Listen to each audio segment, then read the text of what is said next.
I'm here. I'm here. All right. What's up, everybody? Let's get things started, shall we? It's Tuesday. What's up, everyone? Coming to you live from New York City, Queens, New York. It's the morning, afternoon, live show, podcast, thingamajig, whatever you want to call it. Hey, what's up? What's up, everybody? Good morning, good afternoon, good evening. Wherever you're hanging out from, I hope I got you covered. What's going on? Suck is already in the chat. Nice to see you here. What's the deal with the fart sounds? Oh, why not? You know, sometimes there are some days where you just have a lot of gas and you just gotta let it go. And, you know, today is one of those days. Oh, excuse me. Hold on, just before I forget. Boom. All right. We are also now live on YouTube Shorts. So, as always, with every stream, you can watch it the traditional way, you know, which you're already on now. Or if you want to watch it in the vertical format on your phone, if that's more comfortable for you, you could see that there as well. Both formats are available for everyone. What's going on, everybody? If I sound a little nasally, it's because my allergies are really killing me today. And I think it's what's killing me yesterday. That's why I wasn't able to stream yesterday. My energy just felt so like it was sucked out of me. Today I'm feeling a little bit better. It's, you know, the annoying seasonal allergies, and it bothers me. And as I get older, it gets worse and worse. But I'm here now. I'm ready to hang out with all of you guys. And we got some topics to talk about. So obviously, we got the weekend box office numbers. Bad Boys surprising everybody. We'll take a look into that and we'll investigate a little bit about that. And for the rest of the stream after that, we'll be talking about a lot of Marvel movie news. Last week, there was a lot of Marvel stuff that dropped. Some interesting things to speculate. And I thought it would be fun, since one of the speculations is that the next Avengers movie, Avengers 5, whatever they call it, I don't think they're going to be calling it Kang Dynasty anymore. I think they're going to call it something else. What they're speculating and what they're suggesting is that Avengers 5 is going to feature over 60 different MCU characters. Shut up, phone. No one wants to hear you right now. Sorry. I always forget to mute that. So I thought it would be cool if we, you know, sat here and we fan casted Avengers 5. Which characters should be in the next Avengers movie? We'll try to account for any new characters that may be popping up. For example, Fantastic Four. That should be out before Avengers 5. Maybe some xmen, maybe, depending on what we see with Deadpool and Wolverine. So we'll have some fun with that this morning. Or this afternoon, or this evening, again, depending on where you're watching from. So how was everyone's weekend? Let me know in the chat how everyone's weekend was. We'll chill out before we start diving into the main hot topics and all that. But I hope everyone had a wonderful weekend. I was able to catch up with friends. I was streaming on Sunday, wasn't I? Yeah, I streamed on Sunday. So we did the whole Xbox stream, which was fantastic. And oh, let me just get this out of the way now. As I was resting and recuperating, and again, I do this every day. Not every day. Yeah, I do this every day. When I'm in the bathroom and I'm looking in the mirror, I was like, hey, why don't you hit that like button and if you like what you see.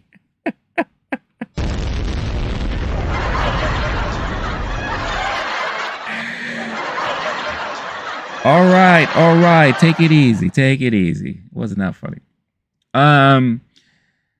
If you're watching here on the short stream or on the regular live stream, do me a quick favor. Just hit that like button. It'll make this guy extremely happy. and you'll get good karma. So there's that. Um, I just want to get this out of the way. Yesterday, Ubisoft, the lovely French video game company, had their Ubisoft Forward event. And of course, I was riding high off of what we saw from Microsoft and Xbox during their presentation on Sunday. That thing that they did yesterday took the wind and excitement all out of me. It was probably one of the worst presentations I've seen in a while. Let's just say everything that you saw or that you felt at the Ubisoft Forward event yesterday is what is wrong with the current industry of video games right now. They are so behind. They are very old school. They are managed by people who are so out of touch with today's generation, with what's going on in the video game industry right now. And it felt very much like you have a bunch of people trying to utilize data and buzzwords and keywords to placate to the younger generation because they feel like this is what will speak well to them. It was very cringe most of the time. They still feel like they're at E3 doing live performances on stage for what? A presentation? No one gives a shit about that. It was done in front of an audience who's probably 80-90% Ubisoft employees. It is just so bad. And what they showed outside of maybe Star Wars Outlaws, I don't know. It's just very questionable. I was once excited for Assassin's Creed, the new one, Shadows, when we saw it on Sunday during the Microsoft presentation. After seeing what they showed, I don't know anymore. It feels a little bit more of the same, and the voice acting is terrible, and everything else that Ubisoft had lined up was just bad. Plus, they still ignore the things that everyone is waiting for. Where is Beyond Good and Evil 2? We've never heard anything about that. What's going on with the Tom Clancy franchise and Splinter Cell? I think everyone's waiting for new iterations of that franchise. It boggles my mind. You know, Hitman. Is there anything going on with Hitman right now? Instead, they're throwing it. It feels like they're caught up with stuff that they were planning so hard on and working so hard on, and then realizing, oh shoot, the industry is changing, but we already spent so much money on this stuff. Oh well, c'est la vie. Let's push this stuff out anyway, right? And let's try to pretend to be happy about it. It was just so bad. It really knocked the wind out of my sails after my excitement for everything that Microsoft did on Sunday. So, yeah, if you don't know what I'm talking about, just watch a recap of the Ubisoft Forward presentation yesterday. It was just so abysmal. Suck saying the weekend was all right. Kevin Davis, what's going on, Kevin Davis? Disney going to play it safe with their films in order to make a profit. They aren't going to want to offend anybody, or want to have another proxy battle. What are you referring to, Kevin? I'm just curious as to what exactly. Their films in general, MCU. I'm just curious, Kevin, what you're referring to. Suck saying I didn't know that you can like live streams. Yeah. It's just like any video on YouTube. You could like it, you could dislike it, all that stuff. I think in general, most people just forget that those functionalities are there because they're so just caught up in watching the video or whatever, and they forget that little things like that you can do, and little things like that could actually help a channel, and it's the easiest way to show any support for anybody on YouTube. What is a proxy battle? So it's like when companies fight over certain properties. So like, for example, in Disney's case, it would be, the Marvel franchise, the Lucasfilm franchise with Star Wars, Doctor Who, whatever they have under their belts, Jim Henson, things like that. Yeah, because even though they may like own or partner with a certain license, they're still ahead of that license that they work with. So yeah. In business, sometimes if one side doesn't agree with the other, then it becomes this big kind of internal infighting and all that stuff like that. So, but I would love if Kevin could elaborate a little bit more on his comment.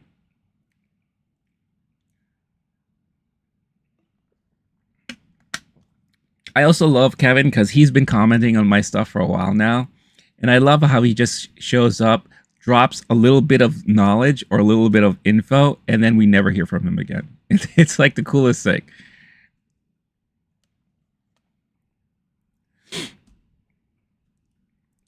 That's why I wonder if there's a part of me that wonders if Kevin is a bot. I think Kevin is AI. Kevin is Skynet. This is exactly what happens when you have AI take over technology. And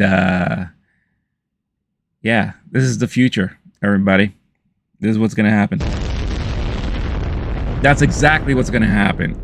Big war, big battle, and then the end of days are upon us. All right.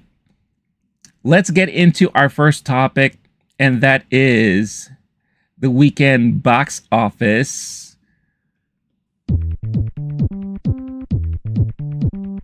It's time for the weekend box office numbers. Bad Boys Ride or Die came out on top. Will Smith slapped the shit out of the box office this past weekend, if you didn't know. And Bad Boys Ride or Die came up on top to many people's surprise. And we'll talk about and explain why that is here. So let me go ahead and open this up. Ooh, that looks weird. Sorry, let me just adjust some things here on the vertical stream so that it looks a little bit more clear. And if you're watching on the vertical stream, don't hesitate to let me know if something looks off or if you can't really see anything, or most importantly, if you can't hear anything. I know sometimes there's audio issues that pops up from time to time. So I just want to make sure that everything is cool in the game. You know what I'm saying? Cool in the game. Wow. Wow. All right. So Bad Boys Ride or Die, the latest movie in the Bad Boys franchise. And I'm hoping, even though I enjoyed this movie, I'm hoping that they take a break. I don't necessarily feel like they need to make another one. But Bad Boys Ride or Die came out on top with number one with $56.5 million domestically. The big number that everybody was looking at was the worldwide numbers, because at worldwide, as of today, so this is not just a weekend now, $111.3 million. Coming towards this weekend, or this past weekend, I should say, the speculation and the expectation was that Bad Boys Ride or Die was going to do 75 million worldwide. Domestically, they were aiming for 35 to 40 million, which is kind of what I was expecting. I was kind of predicting that it would do something like around that. I was even going to say maybe 50 to 55 at one point. But for it to do 56, I think that is in today's landscape of movie theaters and people going to movies, this is a major win, I think, right now. It should not be like, oh, Bad Boys Ride or Die is going to save the summer box office. No, far from that. This is just something that, okay, there is still some hints of life of audiences who want to go watch movies like this on the big screen. And I think movies like this should be watched on the big screen because it's such a spectacle, and the action scenes and everything like that really work well for movies, action movies like this. And it's a beloved franchise. A lot of people really enjoy the Martin Lawrence and Will Smith teaming up together. And I think a result like this, I won't be surprised if this is going to be dubbed as the comeback of Will Smith, even though I do feel like Martin Lawrence carried the bulk of the load in this movie. Will Smith still did a very good job, and this could be the potential for Will Smith to, in the next 3 to 5 years, you're going to start seeing him pop up once again in a ton of movies, action movies, whatever. I know this was like a good litmus test for that. I think whatever happens with the upcoming I Am Legend 2 with Michael B. Jordan, I think, and this is a conversation I had with my friends over the weekend on Saturday, that this and that will let us know where we're going to be seeing Will Smith in future movies and in Hollywood like that. Because this could be a good start and a good way to kind of reintroduce Will Smith into the zeitgeist of Hollywood once again and slowly build his way up to the levels that he was pretty much at before the infamous slap heard across the Hollywood industry. So yeah, Bad Boys Ride or Die there. But also another thing I wanted to point out. I'm gonna switch cameras real quick. I'm going to have this window open up because I'm gonna do some research on the Bad Boys franchise here, just to show you and do a little comparison of box office revenue and how different things were compared to now. What's going on, Bueno? How do you think the new upcoming Superman movie will turn out? Here's what I'll say about Superman. We don't know much yet, right? We always just hear the casting news. By the way, thank you for your comment. Appreciate you hanging out here. We only know the casting news. We saw that one image of the new Superman, the actor in the suit and all that. And I know that was kind of mixed feelings about all of that. James Gunn, in my opinion, has not done anything bad ever since he came out with Guardians of the Galaxy. I think he surprised a lot of us with that, and he continued to work on that trilogy of movies, and each one, in my opinion, became better and better. When he had that brief fallout with Disney, and he went to do DC real quick to do Suicide Squad, that movie was very enjoyable too. And Peacemaker is a fantastic show on Max, if you haven't seen it yet. So then, of course, he came back, did Guardians 3. Everything that James Gunn has done, I think he earned my trust in him in a filmmaker. So I think the new Superman movie is going to be a very interesting one. It's going to be a little different than I think what we're used to. I don't think it's going to be as dark as the Zack Snyder one, but it's going to be definitely interesting. I will tell you this, Warner Brothers are hoping and they are betting on it to be good, because if Superman's not good, that doesn't bode well for the rest of the DC plan that they had, because the movie that's supposed to come out after that is Supergirl.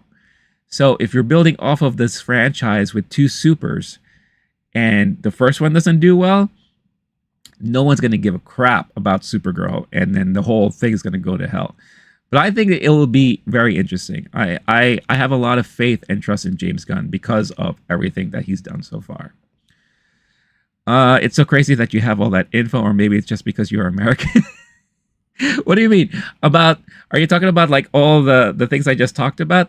I just follow the news every day, and since I'm passionate about this stuff, it stays in here.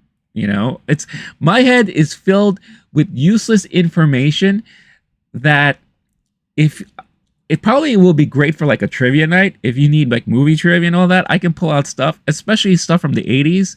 I'm very good at that. But outside of that, I don't know what else is in here. But yeah, I'm always up on the news every day. I'm always keeping tabs on things. And things like numbers, box office numbers, the site that I use is thenumbers.com. I've been using these guys for at least 6 or 7 years. And, it's my go-to for these kind of box office numbers and all. So yeah. So that's how I maintain a lot of the information in my head. In Germany, we don't get the stuff in the news. Well, I mean, I could see that. I guess thank the internet, because I don't use Twitter often, but I do get notifications on Twitter every time a new entertainment bit of news pops up. Bueno, if you're still here, I'm sorry, I didn't ask. How do you think the new Superman movie will turn out? Are you excited for it? I'm just curious. So most of the time, whenever I learn about news in this industry, it's because I get notifications every time something new drops like that. And I look at it, I'll save it, I'll read it later like that. I don't watch traditional news like TV news or cable news because honestly, whatever is happening in the world right now is too depressing. And I learned a long time ago not to pay too much attention to real life news.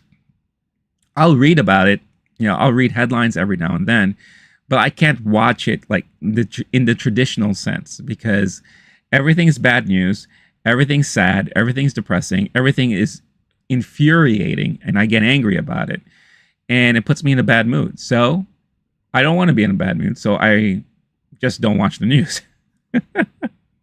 That's just me. Not everyone's like that, but that's just how I handle myself. So you didn't even know there. Yeah. Well, again, if you're not in the world like I am, I guarantee you there's a lot of people who don't know that there's a new Superman movie coming out. So I'm not surprised by that at all. What's going on, Star-Lord?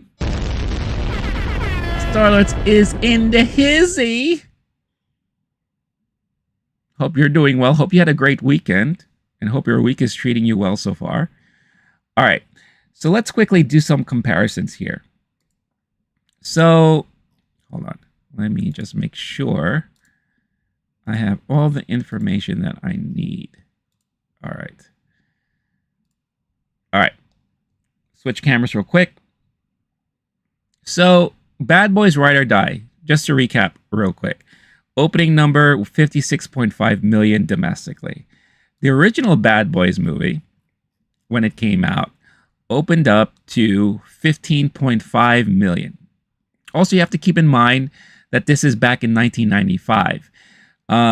Opening weekends weren't as crazy, especially if you are like a non-major property movie. But around this time, we weren't seeing extravagant numbers like we were seeing maybe 6, 7, 8 years ago, right? Bad Boys 2 opening weekend, 46.5 million. This is when things started going a little crazy, right? This is when we are starting to seeing the movie theater experience, the blockbuster experiencing really expanding. You could see here it beat out Pirates of the Caribbean, which is another franchise big blockbuster movie event that came out that also pulls in major numbers. So you have 46.5 million. So Bad Boys itself was never like a major draw for the box office for movies, but you could see with each iteration it keeps growing and growing. Bad Boys for Life, the third movie in the franchise, opened up to 62.5 million.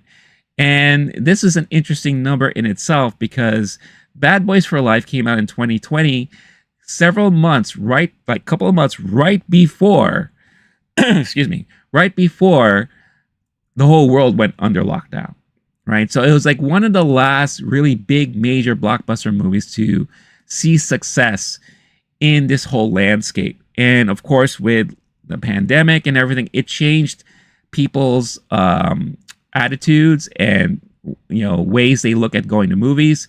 They prefer watching movies at home now, and we've been seeing dwindling numbers at the box office ever since everything started opening up and trying to catch up and all that.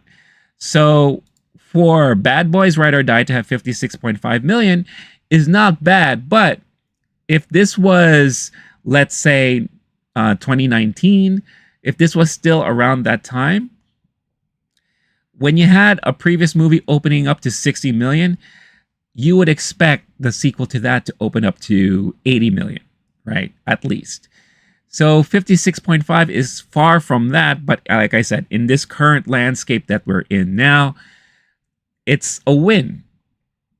But when you compare it to how things were in the past, it's not something that everyone should be like rooting and hollering for and all that.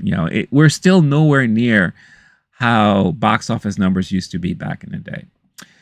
Let's see. It's Starlord. I'm sorry to hear that it's been hectic with family. I hope you're hanging in there. Hope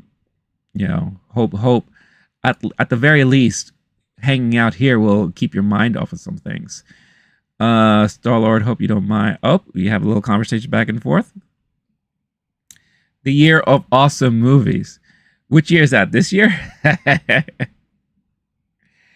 Star Lord, you were born in '84. You were born during, I think, one of my favorite years of movies in the '80s. '84 is such a major year for me. A lot of my favorites came out in '84. So I always have fond memories of 1984. So yeah, so, and one last thing to look at here when it comes to the previous Bad Boys movies is the first Bad Boys movie overall, when it was all said and done at the box office worldwide, made $141.2 million. Okay, again, this is 1995. Bad Boys 2 in 2003 overall made $273.2 million at the box office. Bad Boys for Life, which is the third one, made $424.4 million, almost $500 million there. Not bad for a movie like this. So right now, Bad Boys Ride or Die is sitting at $111.3 million. I think this movie has a potential worldwide to come close to like around 300 million, maybe 400 million. I don't think it's going to be as huge as Bad Boys for Life, but like I said, in this landscape that we're in right now, that's not bad, I guess. So it is what it is, but good on Bad Boys and Sony for their accomplishment here. So yeah, 84 to 89, yeah, a lot of great years for movies during that time. Really a lot of fun memories. I don't remember a lot back then. Well, you were still very young, you know. I was born in 78, so I still have very good memories of the 80s. Coming in at number 2 is Garfield. So they were, it was dethroned by Bad Boys, coming in second with 10 million, 68.6 million overall. Let's look at the worldwide numbers here real quick. 193.8. I guess that's not terrible for a property that I feel is already dated in a way. Plus, it doesn't really exist outside of this current movie. There's no TV series. There's no ongoing cartoon. No real presence. Newspapers are basically dead.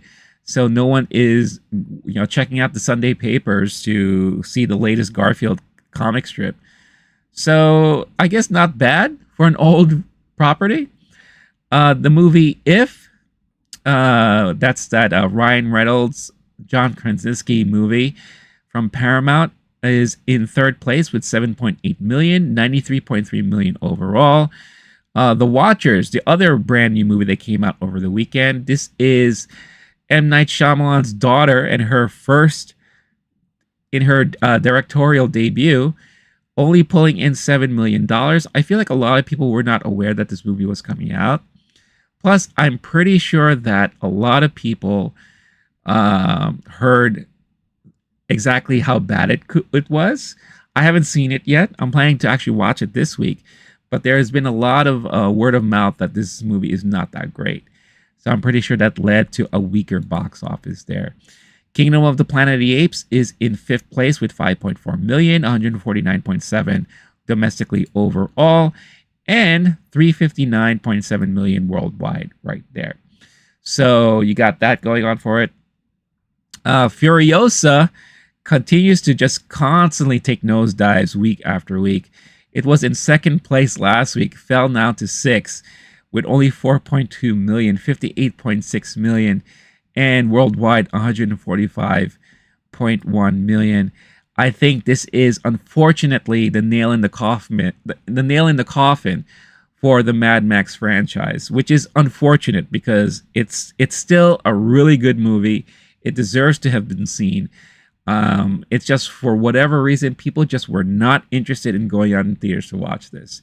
It has nothing to do with Anya Taylor-Joy being the lead actress. I don't think it has anything to do with Chris Hemsworth or anything like that. The Mad Max franchise in itself is not like a big franchise.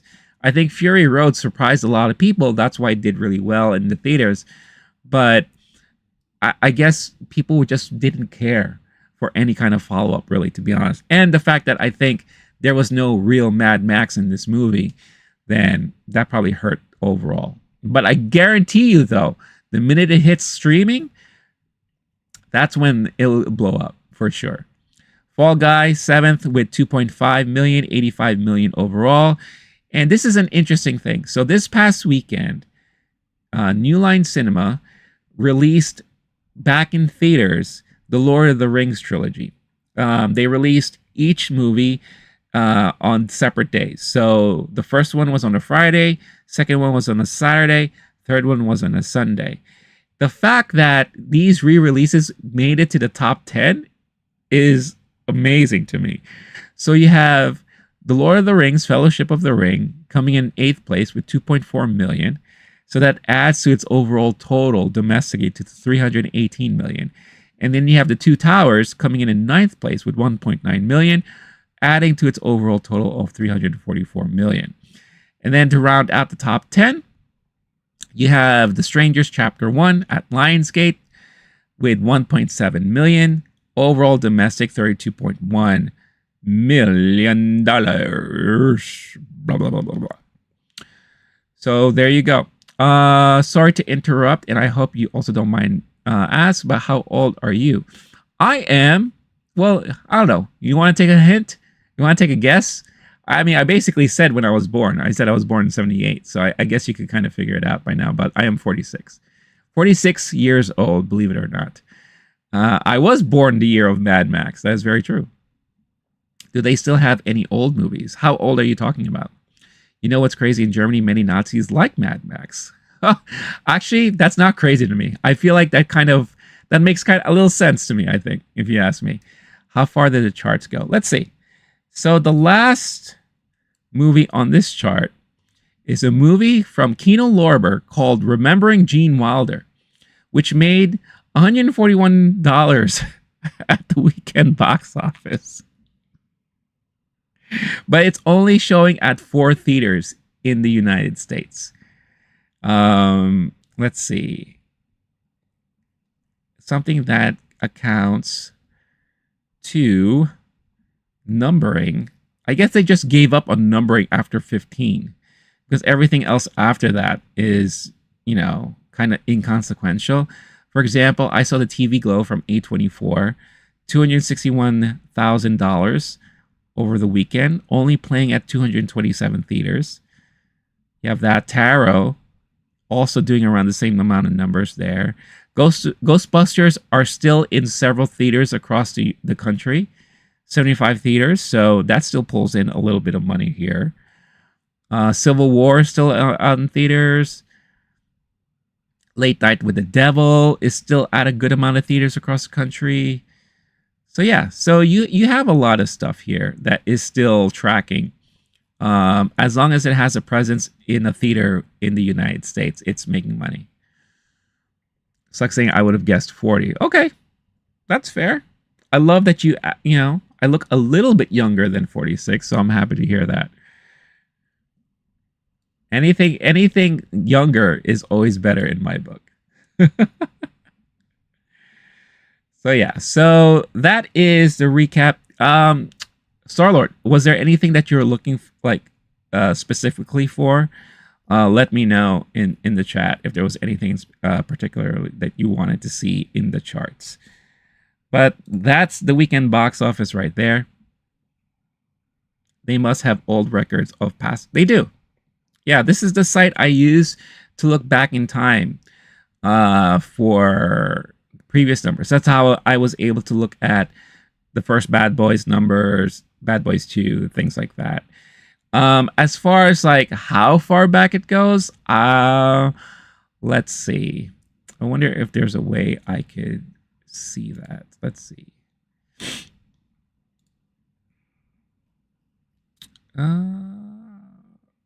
Annual ticket sales. So it looks like their database goes only back to 1995 here, which is not bad, honestly. However, I know in the past I was able to pull up numbers from the 80s. For example, Ghostbusters. Let's look up the original Ghostbusters, okay? And let's see what kind of numbers we see here. Here we go. Ghostbusters, 1984. Yeah, so it does have the numbers here. So I'll share my screen real quick. So yeah, the original Ghostbusters movie, domestically during its theatrical run, and I'm sure this counts for any re-release, anniversary release, and all that, $242.6 million. Internationally, it made 52.9 with a worldwide total of 295.5. So every time they re-release movies, so let's say, celebrating its 30th anniversary, come see Ghostbusters back on the big screen, blah, blah, blah, this and that. Those totals, whatever it makes, will add to the overall totals here. They don't separate them. And it says here on opening weekend, it made $13.6 million, where if you think about it, in 1984, that's actually pretty huge. That's big. So yeah. If it went back to the early 1900s, they made 5 cents and a bottle of whiskey and a Band-Aid. Wow. What's up, Ados? What's your favorite, Quicksilver or The Flash? Honestly, if we are basing off of the characters from let's just say comic books, then personally, The Flash is my favorite. I really love Barry Allen. I love his character. I love his story arc. I really love the adventures he went through and all that. Even though Quicksilver is a very interesting character, a little bit depressing, being the son of Magneto and having to live up to that moniker and everything that he went through in the comic books. Kind of a sad story. Interesting and intriguing, but my favorite was always The Flash, if we're talking comic books. If we're talking about like TV and movies included, it's still The Flash. Quicksilver in the movies, we got him for like what? At most 30 minutes before he got killed, which is unfortunate because, man, if only we got more of that portrayal of Quicksilver in the movies, I think it would have been awesome to see. Because it seemed like he would have been a very interesting character, but we just didn't get enough of it. And then, of course, you had the Quicksilver in the X-Men franchise, the Fox franchise, who was hilarious. That dude was funny. And I loved how he always did the slow motion and he changed things around and this and that. But then in the third movie, it got kind of overplayed. It got to the point where you were just expecting it to happen. Like, all right, when are we going to get the big Quicksilver moment? So it was kind of like, meh, all right. But on the TV show, The Flash, that character was very well written and I really enjoyed it. What about you, Ados? Who's your favorite? Flash's whole life is depressing. It is. It is. It's depressing, but at the same time, you have to give it up to Barry for having a very positive attitude, right? And dealing with things as they come. Flash for president. Quick reminder, guys, if you're watching on the live streams, hit that like button. I would greatly appreciate it. But yeah, so I can pull up older numbers here and all that. Also, one of my favorite movies that's also celebrating an anniversary this year, Gremlins, which, by the way, Gremlins, and I've said this and I've shared this on stream before, Gremlins is the only movie that I've seen in the theater the most, and that I've seen it 8 times in the theater when it came out. As a kid, for some reason, I loved it, and I had to watch it all the time. So my mom and my babysitter took me to see it 8 times in the movie theater. But yeah, Gremlins in 1984, you could see it made 151.6 million domestically. Didn't do anything internationally. So 152.4 million. It opened up to 12.5 million at the box office when it first came out. And again, numbers include accumulative stuff. So re-releases, anniversaries, all that stuff. Peter Parker syndrome. Yeah, you're right. The Flash does kind of have the same similarities like Peter Parker in keeping his secret, making sure that the loved ones don't get touched or hurt because of who he is and all. And the feel and need to save everybody. That's a huge burden the Flash had to experience and go through. So many anniversaries. I know. This is a big year for anniversaries for movies from the 80s. So it's awesome. It's awesome to see. So there you go. So yeah. So I highly recommend, if ever you're just curious to check out numbers, box office numbers, and all that, thenumbers.com, in my opinion, is much better than Box Office Mojo, because whatever they did on that site, they changed it. I don't know if it's when they were acquired by IMDb, but that site sucks now. You can't, it's so hard to pull up reports, it's hard to look up numbers, and sometimes there's stuff missing. So that's why I always default to thenumbers.com for all my information there. So that takes care of the box office there. Let us hop into some of the big Marvel related movie news that's come out recently. Ados is from Brazil. My favorite is also Flash. Oh, cool. Well, there you go. Also, love to have you viewing from Brazil. Awesome to see you here. It's amazing, and I say this all the time, it's amazing how many people either watch my videos or my streams from Brazil, so I'm very thankful for that. Suck, you should do a live talk show or a day in the week where you do live discussions. Are you saying I should have discussions with viewers or invite guests on? Because if it's like guests, I'm hoping that I can work on that for later this year. I'm in the middle of a lot of moving and changes behind the scenes and in my personal life, so I can't commit to anything big right now. But I'm hoping that after the summer, I can do more stuff like that. So, but I appreciate that with viewers or friends. Yeah. I'm hoping to get some of my friends on more, because we all live similar lives and we have similar industry experiences.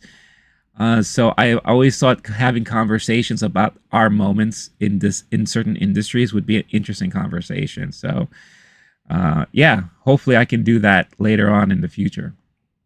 But I love that you're interested in seeing that. So thank you. Thank you for that. All right, let's dig into some of the recent news, the Marvel news. And one of the biggest news that dropped last week, and I don't know if anyone was aware of it or not, but apparently Jordan Peele met with Marvel. And the idea was, or the speculation, or the rumor was, that he met with Marvel about their X-Men movie that they're working on. So what's going on, Clone Wars for Life? How are you doing? I am assuming you're a big Star Wars fan, right? I am too. So thank you for chiming in. Hope you're doing well. So here's the article from Dark Horizons. Clone Wars for Life has a question before I dive into this. Who's better in my opinion, Wolverine or Deadpool? I'm doing well. I'm not sick, but I'm suffering from allergies a bit, so it's a little annoying. But other than that, I'm okay. Thanks for asking. A lot of people ask me, return that question. So who's better, Wolverine or Deadpool? Okay, I'm gonna pose that question to the audience first. So chime in the chat who you think is better, Wolverine or Deadpool. In my opinion, it's a hard question to ask, because better in what sense? Personality, powers, because if it's personality, I would say Deadpool is better than Wolverine. If it's powers, they have very similar powers, because they're both from the same experiment, right? They're both from the same mutant experience. The only difference is that Deadpool cannot have claws and prefers to fight with guns and swords, while you have Wolverine that basically doesn't need any weapon. He himself is a weapon, right? So I think when it comes to powers or the way they handle battles and fights, I think they're very similar. But if you were to ask me as far as longevity is concerned, obviously Wolverine is the best of the two. My own personal thing, growing up, I've always been a major Wolverine fan. I I need to find this picture I took. I think I was 12 years old, and I was at a mall, and there was a comic book store in the mall, and randomly they were having a photo op with Wolverine. Basically, they got a guy dressed up as Wolverine, and I have a Polaroid picture of me posing next to this guy as a Wolverine in a Wolverine costume.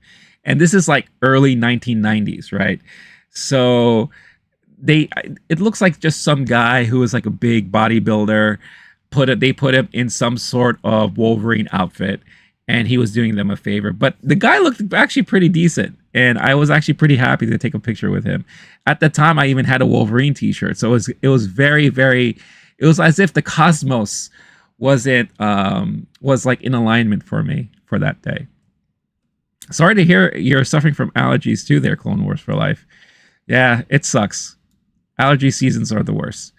But tell me, who's your favorite, Wolverine or Deadpool? Starler said, I trust Jordan can make a good X-Men movie. Isn't he like this? No, Jordan Peele is a director. He is the guy who directed movies Nope, Us, Get Out. So he also helped produce the Twilight Zone series that came out on Apple TV. So prior to that, he had a comedy show with his friend Michael Keegan. Is that his name? And it was like a comedy sketch show. Yeah. So Clone Wars for Life is a big fan of Wolverine too. There you go.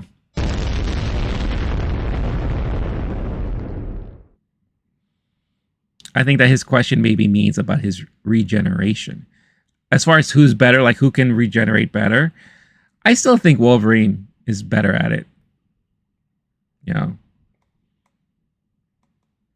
I mean, I always remember, I hearken back to the comic book, Old Man Logan, where they went way into the future, and they kind of based that movie Logan off of, and how Wolverine was one of the last remaining survivors of everything, very much like a cockroach. And I also love that the Hulk is also around too, because that also makes sense. But I don't believe we saw Deadpool anywhere. So yeah. So I can just imagine him making a serious X-Men in terms of suspense. Oh, for sure, absolutely.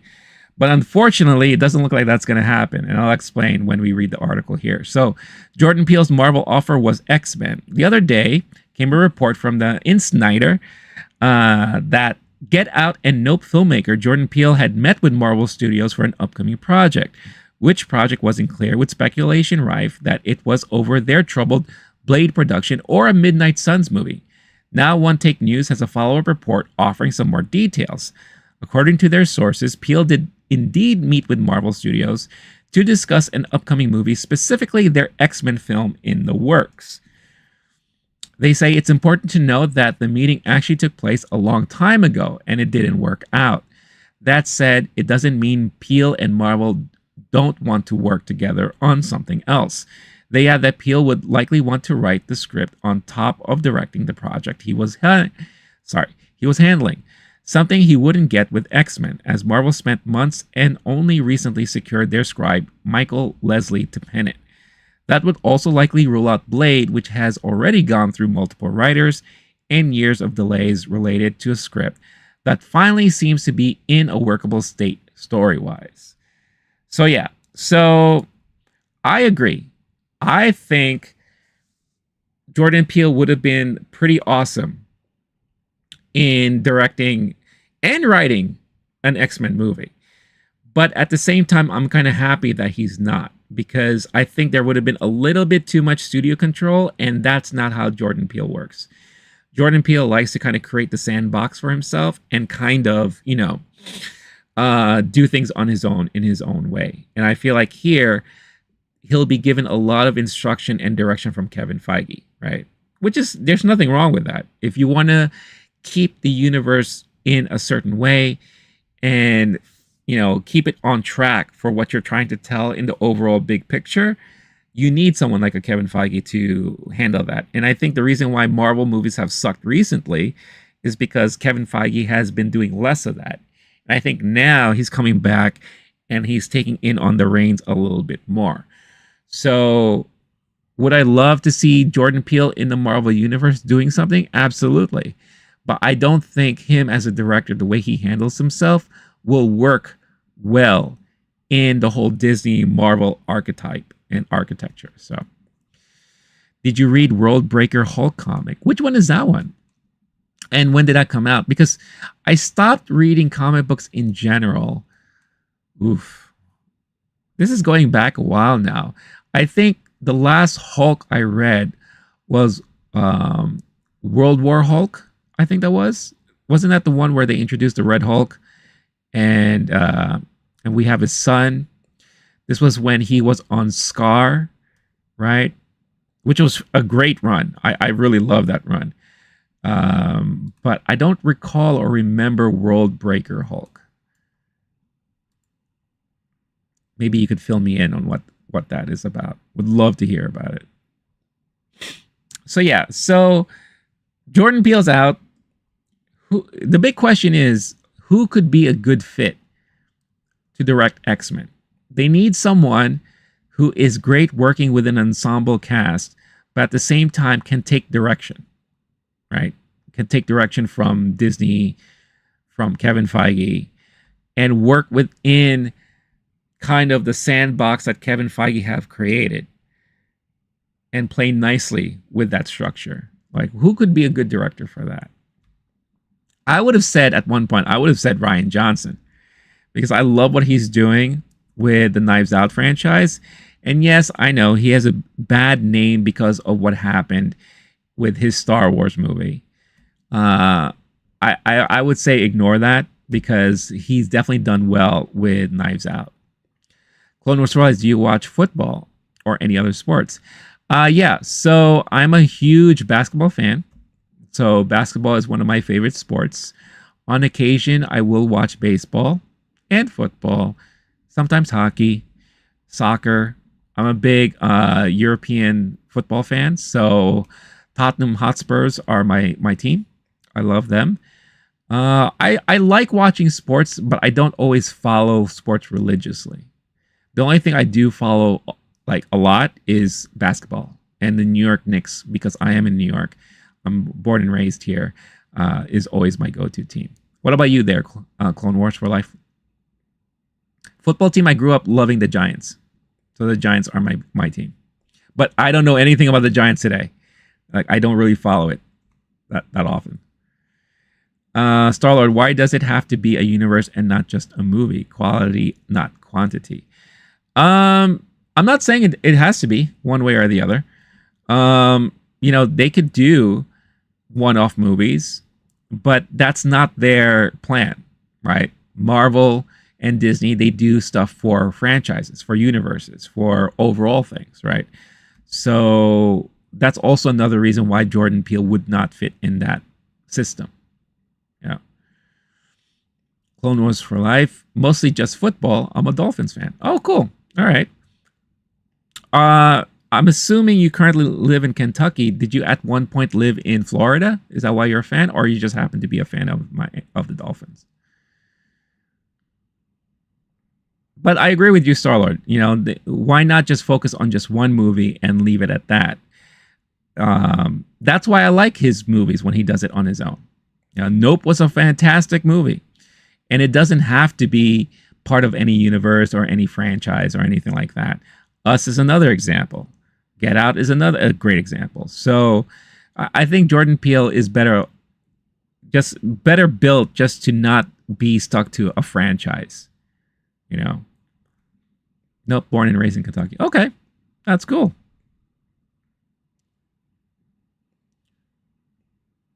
Suck is going to go offline. Suck, have a wonderful day. I'll be back here tomorrow to talk about the latest episode of Star Wars Acolyte. And if you want to have our discussion about Darth Maul, I finally watched the video yesterday. So swing on by tomorrow and let's have that discussion, because it's a Star Wars related stream. So it'll be a great time to have that. But enjoy your evening. It doesn't even have to be one and done. Just start with one movie. Well, yeah, I think that's how everyone should approach movies in general. Instead of thinking of franchise, trilogies, universes, make the movie as best as you can. And then if it calls for it, or if there's a need for it, then think of what's going to happen afterwards. That's the approach that Leslie Headland, the showrunner for Acolyte, that's the approach she took on the Acolyte.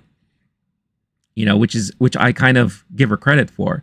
She said she doesn't know at the time that if there were going to be a second season or whatever.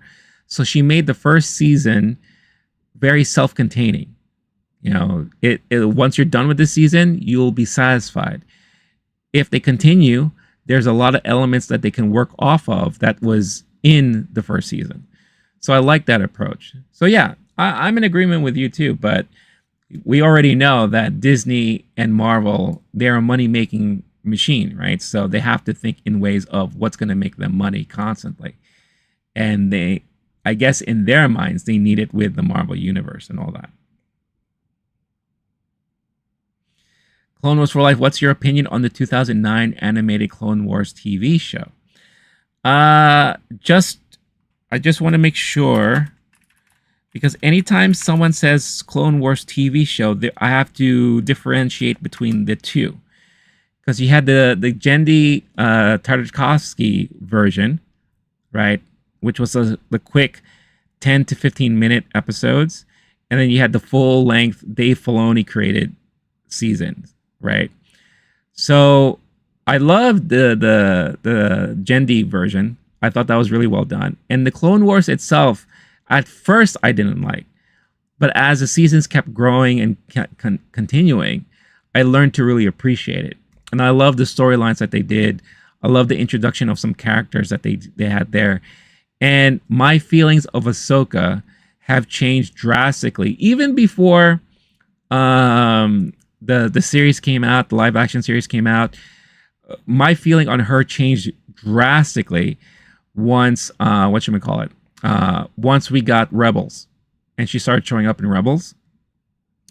So the Clone Wars and the last season they came out with not that long ago was fantastic.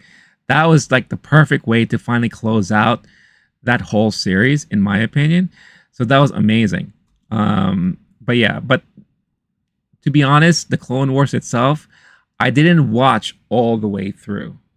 I would refer to it from time to time. The only animated shows I watched all the way through were Rebels. I did watch the full last season of Clone Wars that they came out with. So I kind of have a gist of what happens, but I thought it was pretty well done for the most part. I've always planned to go back and rewatch it. Especially rewatch it in chronological order. I have the list from the internet that kind of points it out, like watch this episodes or these episodes first and go into this and this and that. It's very messy. So I hope to do that sometime in the future.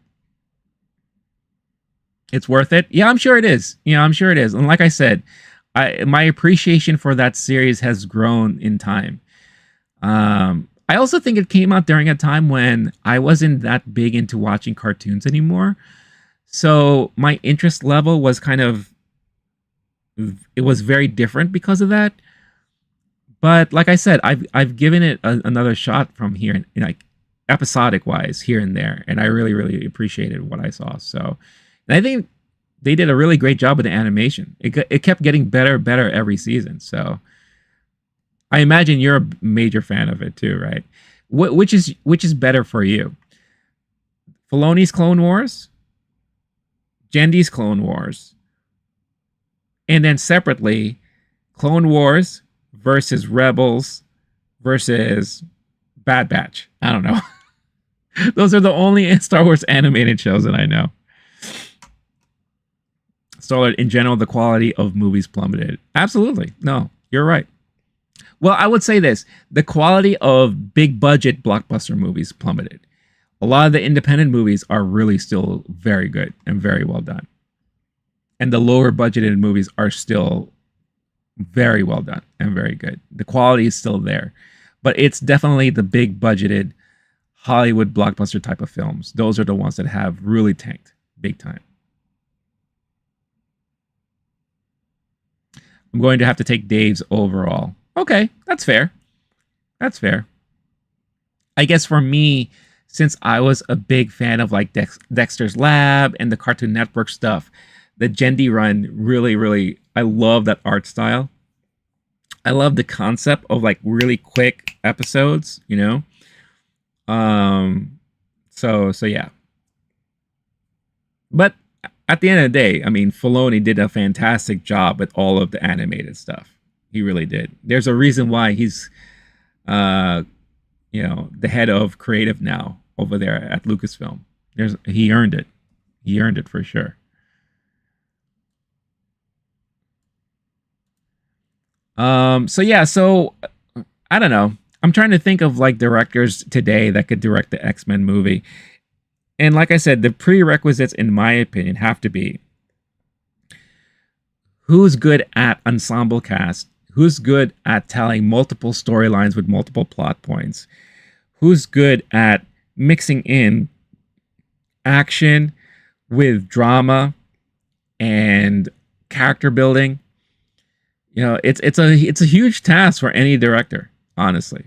So it'll be really curious to see who they're going to end up,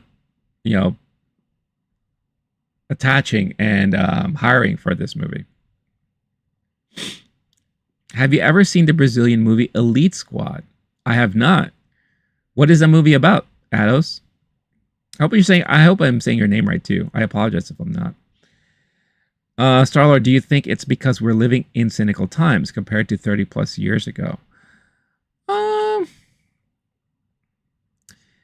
Maybe. I don't know. I think cynical really affects more like comedic movies, rom-com movies. Like there was a time, and I'm sure you remember this, that comedies and rom-coms would rule the box office. You look at like late 90s, 2000s, those movies always did so well. Not anymore. So I feel like that's definitely because of the society today, how cynical we are, how very, precious we are with being offended on certain topics, So I do feel like that mentality has definitely suffered and hurt movies like that. Most everything is post-apocalyptic. I think also a lot of that is because of the pandemic. We're starting to see a lot of results from people just being in their homes for a long period of time, not knowing what's going to happen around the world. So I feel like a lot of stuff we're getting now is a huge result of that. Clone Wars. So with the Acolyte and introducing the yellow lightsaber and being the only live action character besides Rey to have one, how do you feel about it? I like it. I was used to only seeing the temple guards with yellow sabers. No, I like it. Last week when I did my recap and review of the first 2 episodes of Acolyte, I said that was one of the things I found refreshing. It was nice that, it was cool to see Rey with something different, but it's nice to see now that we have various different versions of the lightsaber colors, outside of the video games and, the Sam Jackson thing, that was only because he wanted it to be purple. That was never in the plans. So I don't mind it at all. It would be nice if, and I don't know if they're going to do this in the Acolyte, but maybe they will, if they kind of just show the hunting down and the actual mining of kyber crystals in a live action format to kind of see what that process is like. Because I think that would be kind of interesting to kind of highlight, and explain why certain colors are different than others. Because I still feel general audiences, those who don't read some of the books or who don't read the lore, They don't understand why this person has this color lightsaber or that person has this color lightsaber and all of that. And yes, you're right. They do show it in the Clone Wars, but I guarantee you, a lot of the new people who are watching the live action show never watched the Clone Wars at all. You know, so I think it would be nice at least to kind of just throw in there a little bit where they're like, oh, I need to get a kyber crystal. I need to build my own lightsaber and all this kind of stuff like that. It's not necessary, but I'm just saying I think it would be kind of nice to help explain why there are differences like that. Yeah. All right. So, yeah, I'm just curious what will happen with X-Men. I'm sure whoever they find to direct it will do well, but Jordan Peele, unfortunately, is not that person for the role. But you know who's the person for some role? It sounds like they're very, very high on Shawn Levy to direct the next Avengers movie, right? But before we get into that, there was another bit of news in the Marvel universe, in the Marvel world that came out that I found very interesting. And it made a lot of headlines in the last couple of weeks, and that is about Captain America, right? So let me bring up the article right here. Captain America Brave New World reshoots underway with new pages, new mystery character. Giancarlo Esposito joins the cast for part 2 of a 22-day shoot as a villainous character. For me, this is insane news. The reason why this is so crazy is because the rumor was they test screened this movie and it was received very poorly. It seemed like this movie was a major shit show. And they're doing these reshoots now to kind of save it, which is bad. That is like, you don't want to hear news like that coming out, especially with a beloved character as Captain America. Regardless of how you feel about Captain America and the Winter Soldier show on Disney Plus, I thought it was okay. Ending felt kind of like weak, but for their next Captain America movie to not be received that well, that is a major blow, and they have to do whatever they can to save it, to the lengths of casting Giancarlo Esposito in some sort of villainous role. I mean, that is insane to me. Star-Lord, everything Marvel and DC is apocalyptic, especially DC with their sky beams. Well, that's also comic books. I feel like that happens in comic books once a year. Even Iron Man said that up there, that is the end game. Clone Wars for life. I don't know the complete accurate lore for the colors, but I know the crystals call out to the Jedi, so possibly the personality and character traits. That's always what I believe too. I always thought that the color is a representation of the Jedi's personality, right? Or the Jedi's kind of feeling, right? I always thought that. That's why it made sense that if you leaned more towards the dark side, you would end up with a red lightsaber, and everyone else on the dark side who are Sith are all red sabers, right?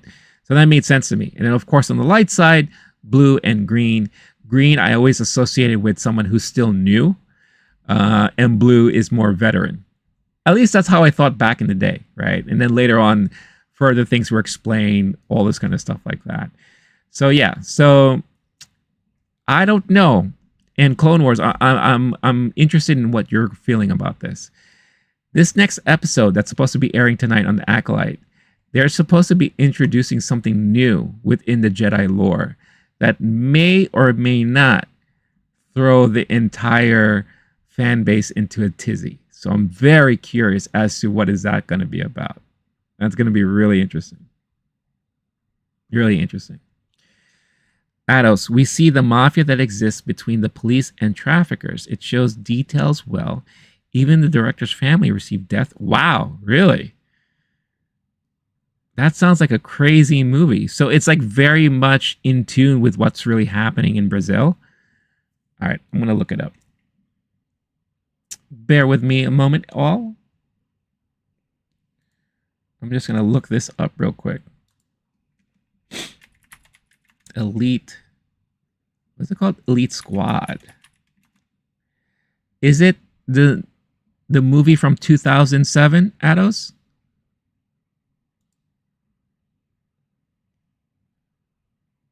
Yep, it is. Elite Squad is a 2007 Brazilian crime film based on the novel Elite da Tropa by Luis Eduardo Soares.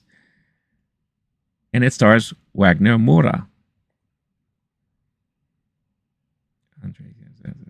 I'm just looking at the rest of the cast. I think I recognize some of these people. Okay.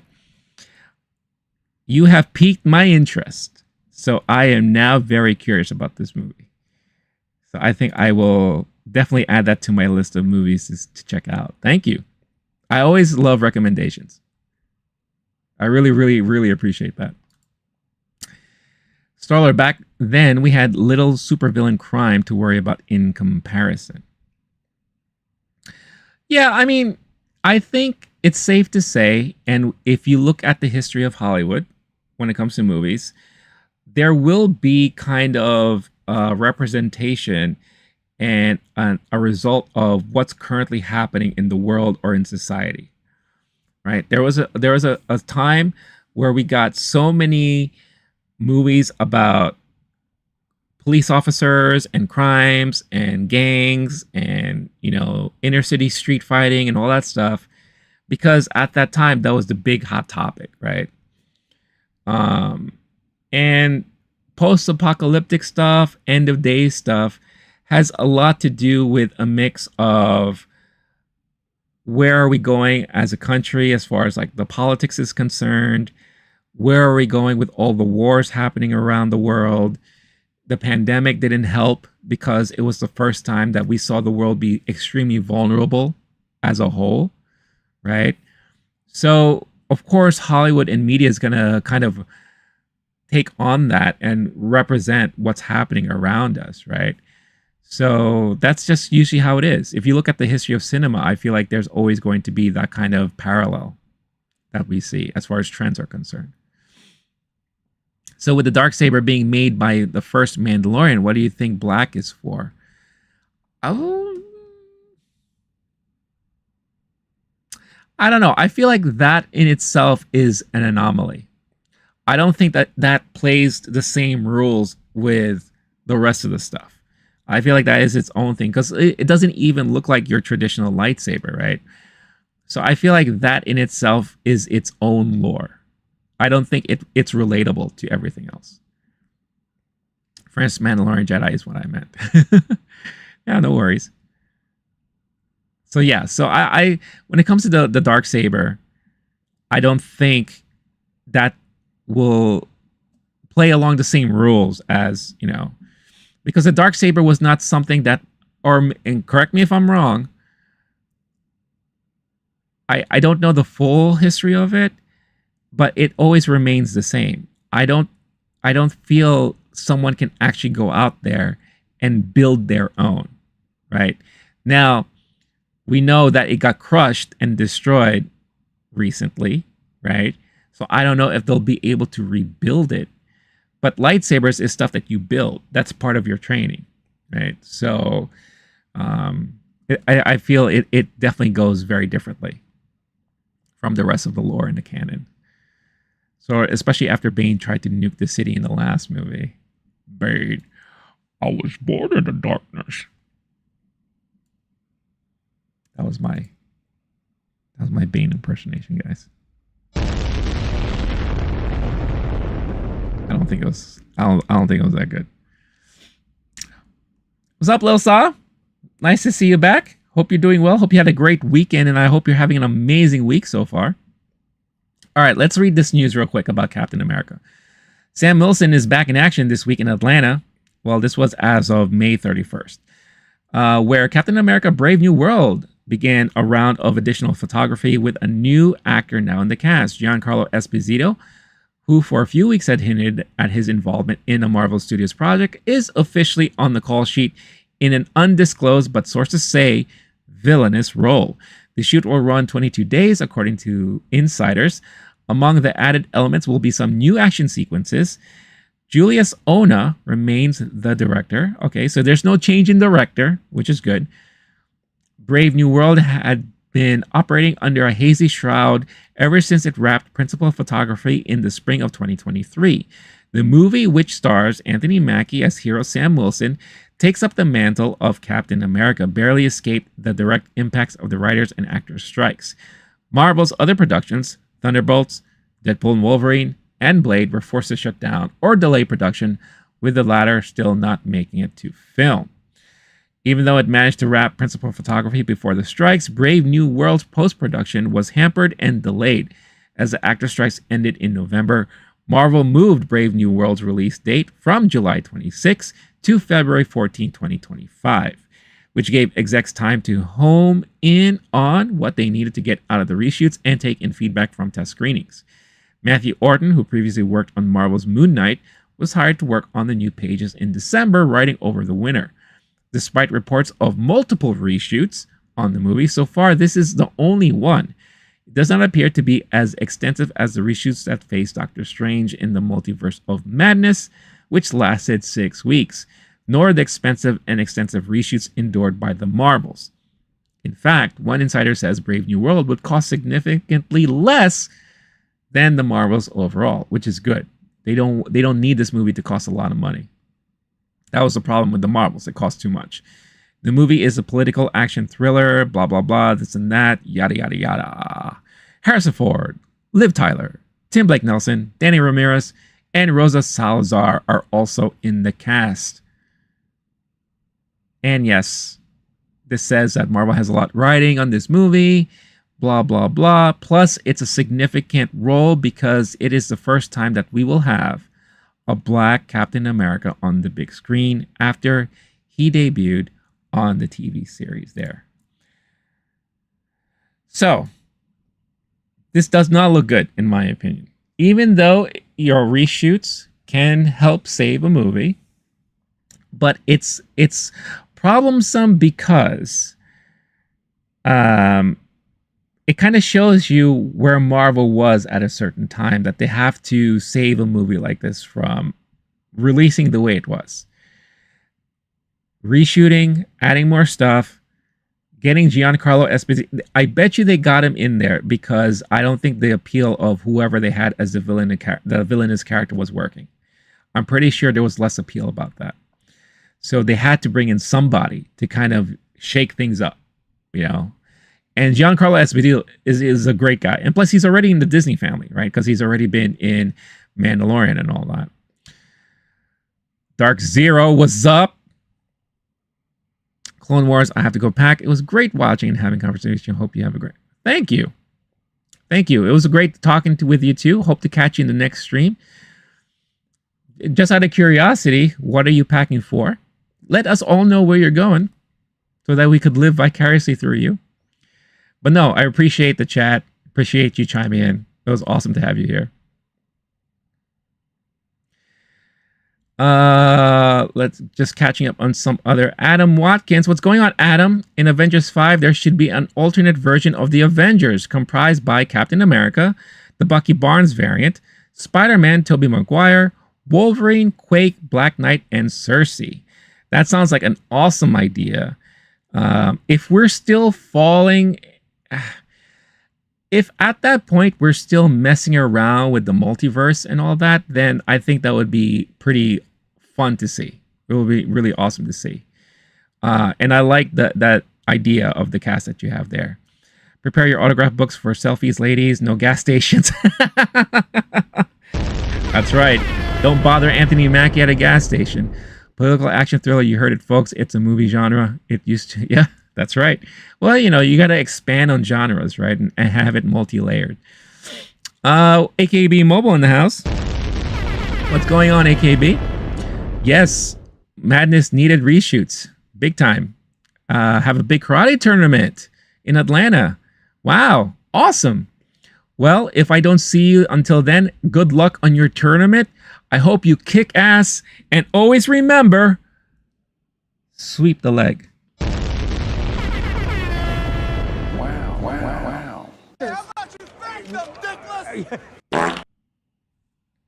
I'm just kidding. Don't sweep the leg. That's not a cool thing to do, man. Don't do that.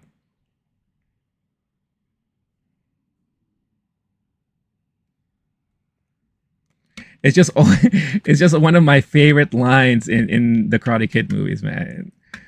Plus, oh, that whole ending is just so epic. You know, with the soundtrack and everything. Ba-da-da, ba-da-da. Yeah, give him a body bag, Johnny. Yeah, but good luck, clones. If I see it, if you swing on by afterwards, I would love to hear what happened during the tournament. Let us know. Keep us up to date with how everything turned out. Dark Zero, as Master Ken always said, go for the groin. Wow! Getting in deep. You blew it! How much you think them, dickless?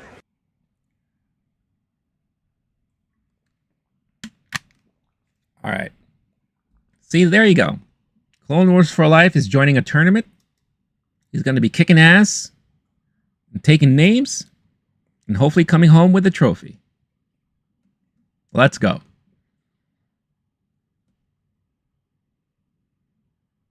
And always remember there you go. There you go. So yeah, so to go back to AKB, yes. There was a lot of reshoots needed for whatchamacallit, for Doctor Strange, mainly because, and this is the point that still boggles the mind and baffles me, the writers and director never watched WandaVision at all. Think about that. And who was the main character in Doctor Strange? And when did all this take place? Yeah, think about that. So they had to make a lot of reshoots to help the continuity, to get things all in alignment. But even Elizabeth Olsen, when she gave an interview, she said she never understood why Sam Raimi and everyone else, they never even consulted the WandaVision production and all that. So, and I agree with Tommy. What's going on, Tommy? That WandaVision was a really good show. Probably one of the best Marvel shows that they put out overall. Along with Loki. I would say Loki. But yeah. Hence why they had to do the reshoots, at least to get somewhat closer to what the show was about, even though you could still kind of tell that there was still a little bit of a disconnect. And the reshoots was also because of the alternate universe where you had your Professor X and your John Krasinski as Mr. Fantastic and blah, blah, blah, blah, blah.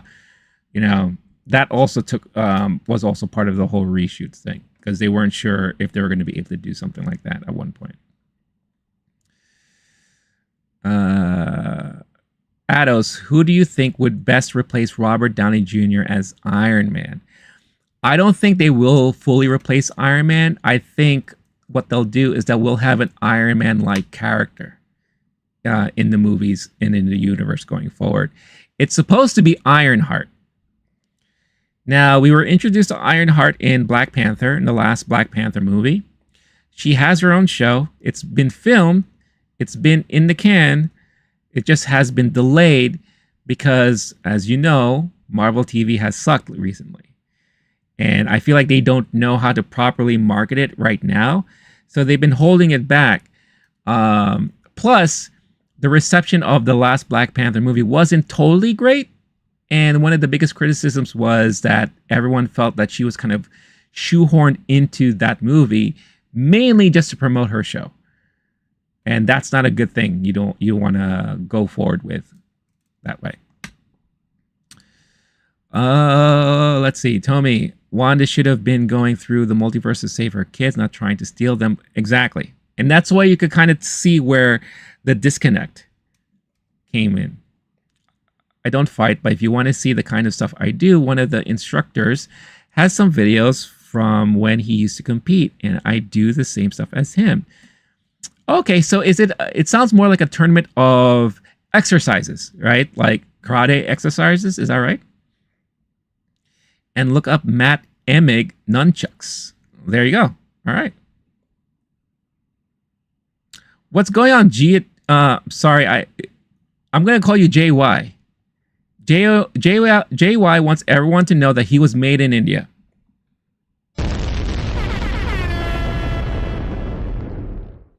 Congratulations. Thank you for chiming in. Yeah, Tommy, I totally agree. It was a very frustrating movie to watch at times, even though I'm a major Sam Raimi fan.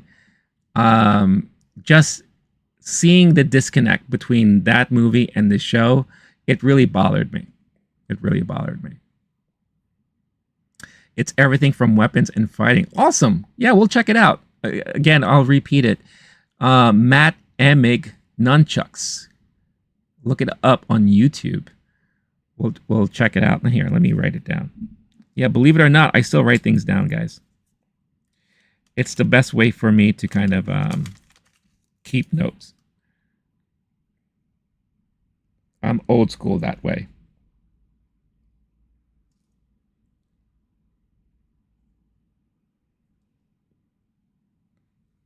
All right.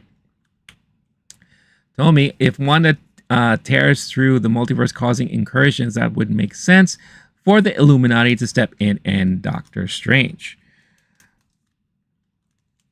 100% agree. Actually, 1,000% agree. That movie had so much potential, and I don't know. Just thinking about it makes me frustrated.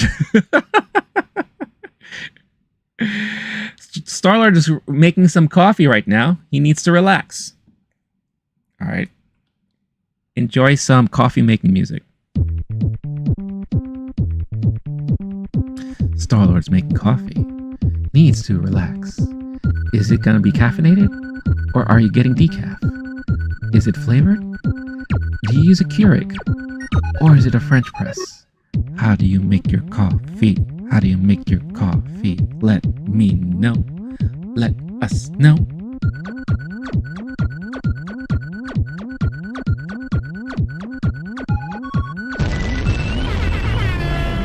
Wow.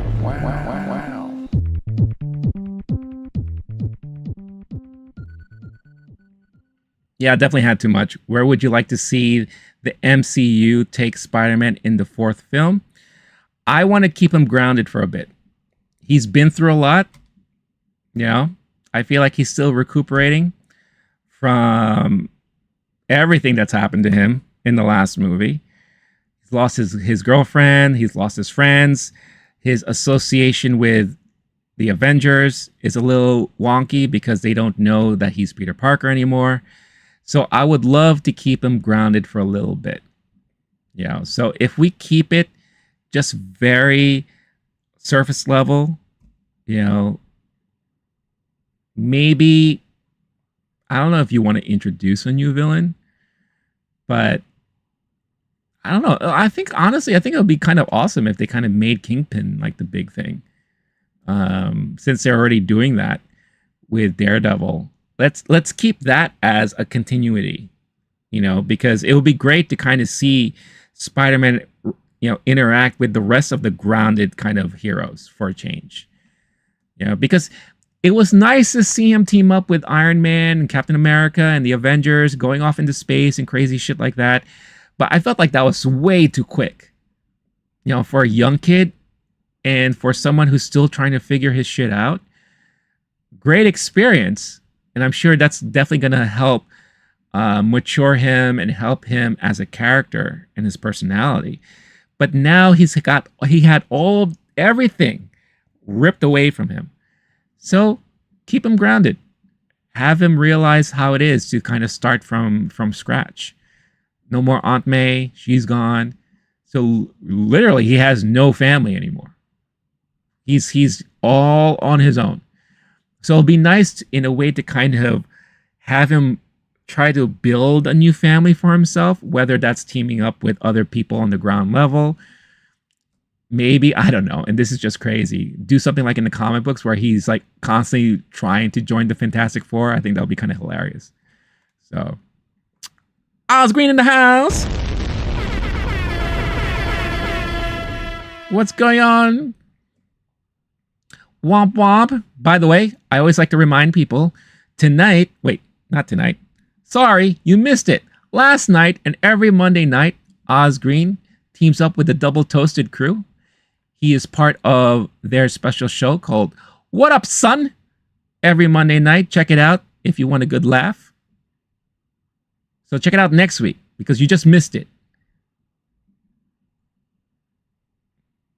You know what I'm saying. Tell me, it would be dope if they make Peter lose control a bit from all the mental weight he has carrying out, and Fisk using that as a way to convince the public vigilantes are no good and divide the public. See, that's a great storyline. And that sounds like a very specific comic book storyline. And that would be great. That would be kind of cool.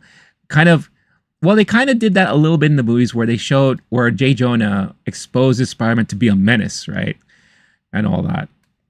But now the public kind of forgot everything because they erased everyone's memories, right? But it'll be nice if they kind of still played on that fact where he is a menace, a nuisance. And Fisk tries to be like the savior of the city.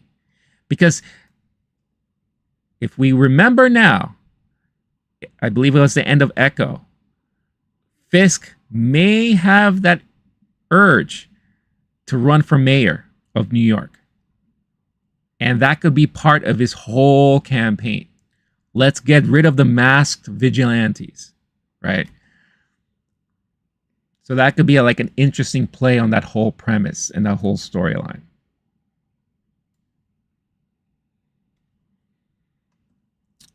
Star-Lord, I feel like I'm in a UFO elevator. Oh, with that song before? Star Wars Hotel could have used it, right before they... You mean that Star Cruiser thing that they charge people $5,000 to hang out and not leave the premises? Yeah. That's a shame. I kind of feel bad for that because it looked like an interesting idea. It was just way too overpriced. Tell me that could lead to the public hating mutants in the future if they get bombarded with rumors that the human race will be replaced with mutants. That'll be interesting. And then that's another way you could kind of sneak in the X-Men in there, right? Create kind of like a Days of Future Past kind of scenario. That'll be interesting. That'll be interesting. I'll be all for that. That'll be kind of cool.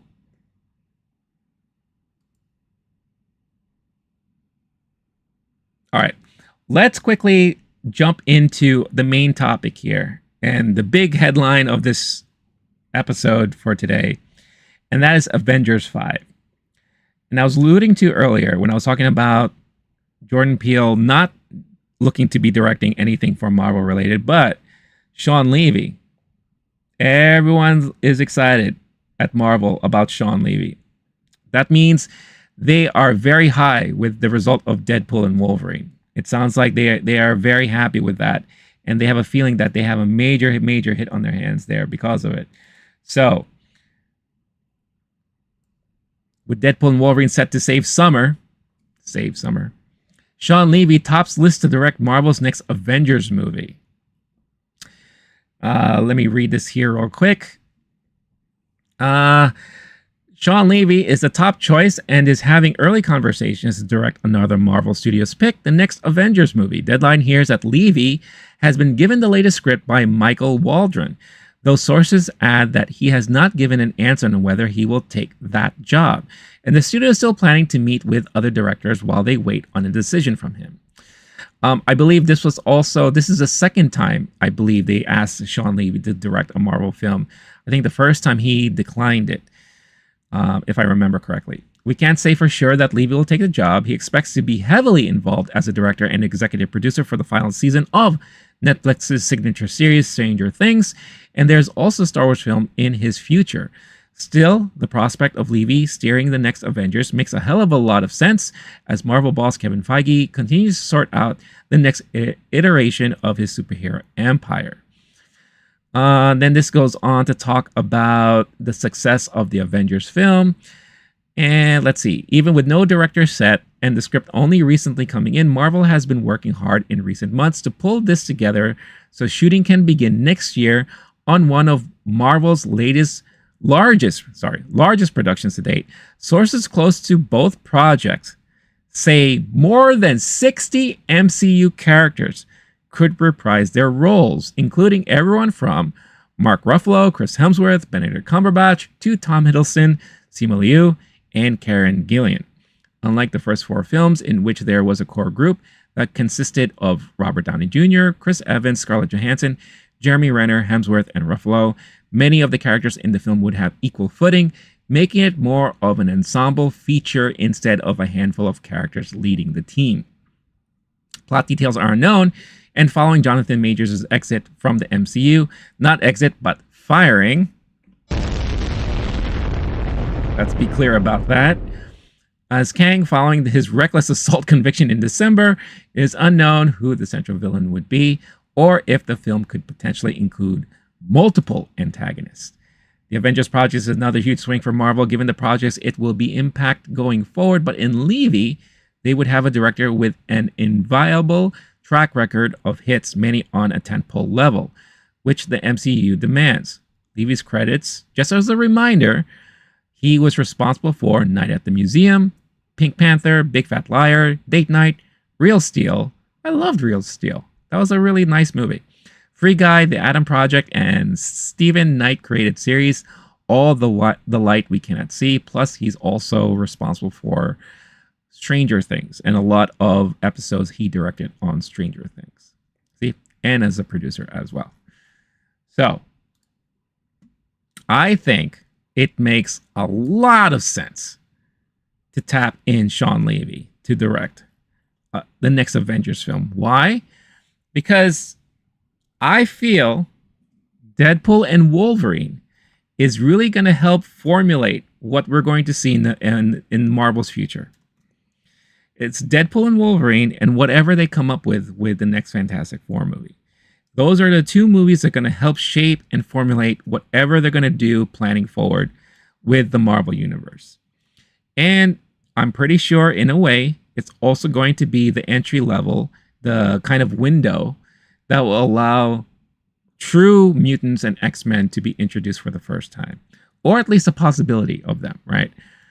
And Shawn Levy has been attached to a lot of, let's just say what it is, nerd, geeky level IP and franchises.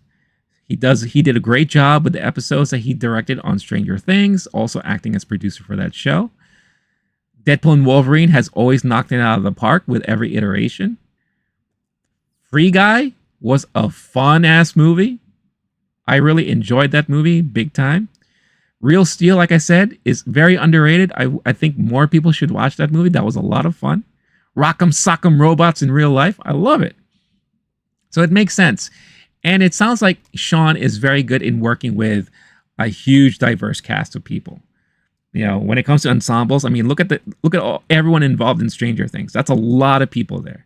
Look at what's going to happen probably in this next Deadpool and Wolverine movie. By the way, the rumor running around right now, given that there was like an image leaked that Lady Deadpool is supposed to be in the movie and that might be Taylor Swift, I don't know if I would buy that. I think if that was the case, that would be on purpose as like a major troll to a lot of people. And I think I would probably laugh at that. I hope that's not the case, but it'll be really interesting to see what will turn out because of that. Ryan Reynolds should voice a robot in a Real Steel sequel. You're welcome, Canada. I wouldn't mind that at all. I think that would be great. But I don't think we'll get a Real Steel sequel at all. Or did we? I feel like I saw somewhere that there was like a on-demand video that was very similar to Real Steel. I think it was like one of those knockoff movies or whatever the case is. But yeah, I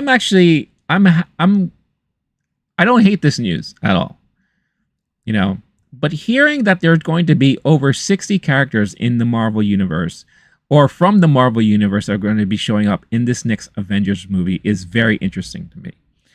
And this was a conversation I had with my friends over the weekend on Saturday as to, first of all, why so many, right? And who are the characters going to be? And also, why? Why are they all coming together and who will they be fighting? right? Oh, Clone Wars is back. Just got finished packing. That was quick. Just be honest. You couldn't wait to come back and join in on the conversation, right? Right? Am I right? I don't know.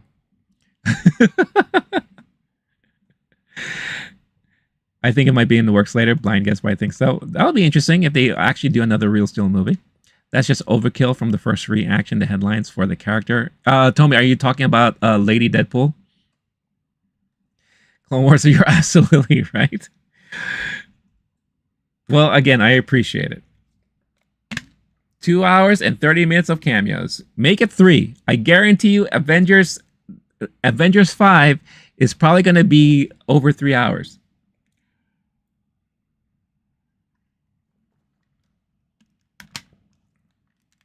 No, the 60 characters. Yeah. Well, I mean, every time something big like this happens, outlets and the internet goes nuts and they blow things all out of proportion. But it is fun to discuss and talk about and speculate, right? As long as we don't go crazy and go nuts about it, right? So let's do that. Let's speculate. Let's cast it. If we were here casting Avengers 5, who would we want to see? In, like, which characters would we want to see? And on top of that, which villain or villains should be in it, right? And now we have to think too, with what we know with the Marvel Universe right now, the shows, the movies, what's in the works, what could we be leading towards? We already know that Kang is out of the picture for now because of the whole Jonathan Majors thing. And I'm pretty sure they're going to explain that somehow, because if you remember at the end of Loki season 2, they were out there to kind of wipe out all the additional clones of this guy. So maybe they can say that the TVA is doing that all across the board and we won't see Kang anymore for some time. And maybe there'll be one Kang that is like totally in hiding and will eventually pop up somehow in the future, or whatever the case is, right? So let's start jotting down our ideas here. Let's just have fun with this. We don't have to go too crazy, too serious. Let's just have a lot of fun with this. All right. So I think at first, let's talk about villains, right? And I'll make sure that this is big so that everyone can see. Villains. All right. So it sounds like unanimously people want to see Doctor Doom, right?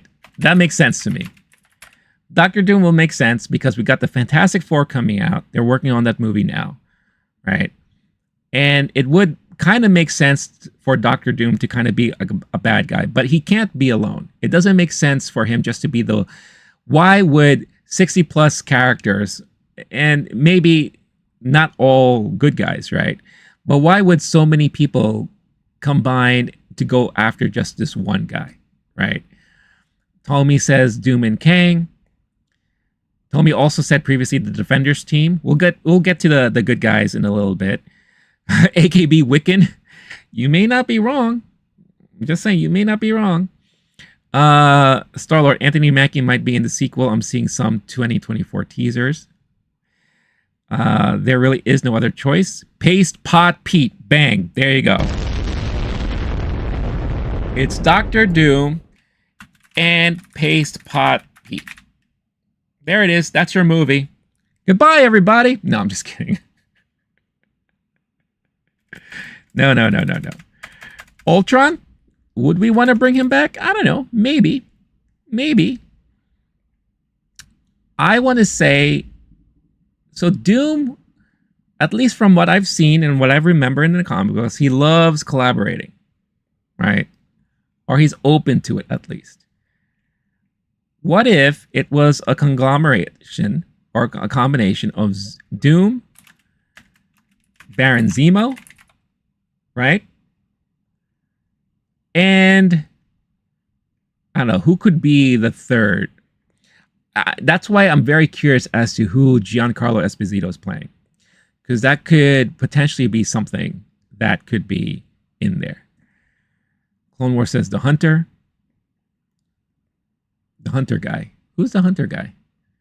You mean Craven? If it's Craven, that's more of like a... I would say that's more of like a Spider-Man Peter Parker villain. Craven the Hunter. You know, and I feel like he's a little bit too small fry for a group like this. Yeah. Or could these two be somehow working in cahoots with Galactus? You know, Galactus loves heralds. And what if, in his own way, sees Doom and Zemo as heralds of the planet Earth that he's trying to take over? To try to corral all the opposition and all that. Right? Maybe. That's a possibility. Clone says, I could see Doom and Galactus together. So I was inevitable, but now I'm pissed off. Thanos returns, and this time it's personal. Red Skull. Red Skull, I think he's still trapped in, whatchamacallit, in that planet where we saw him guard the creation of one of the stones, right?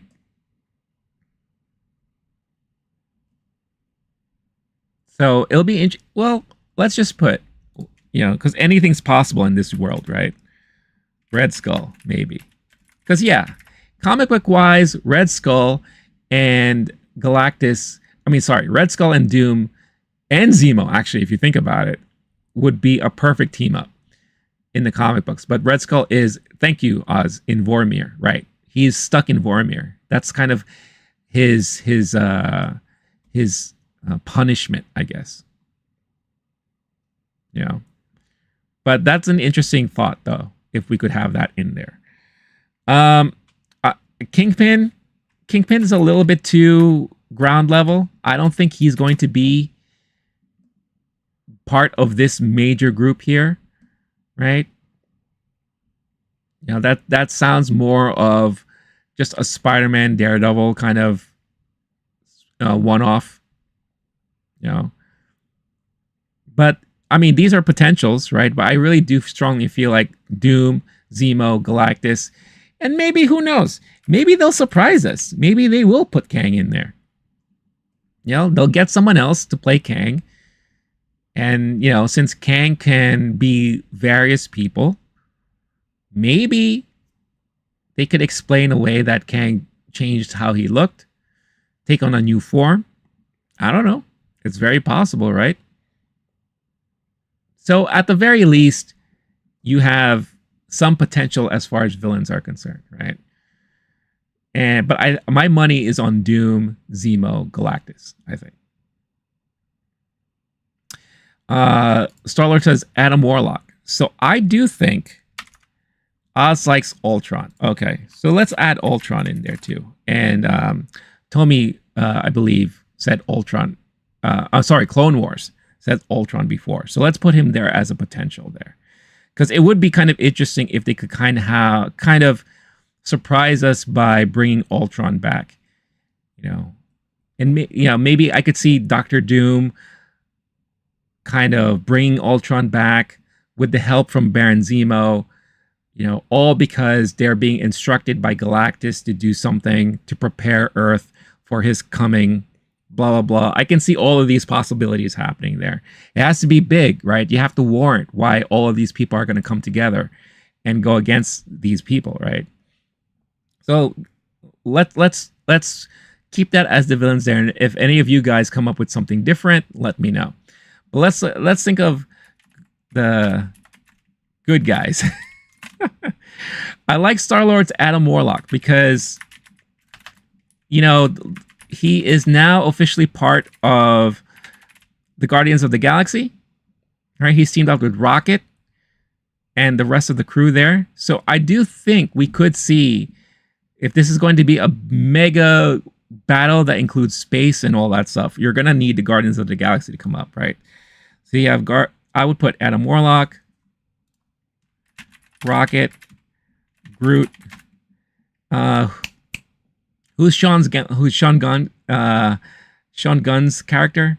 Let's put Sean Gunn because I don't know the character that he plays. I forgot his name.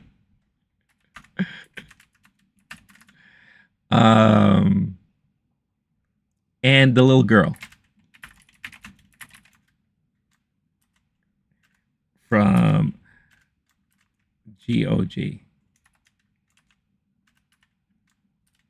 Okay, so you got 1, 2, 3, 4, 5 people already there, right? All right. So who else? Let's see, who are the big Avengers people who are still around? So you got Thor. Oh no. You got Thor, Hulk,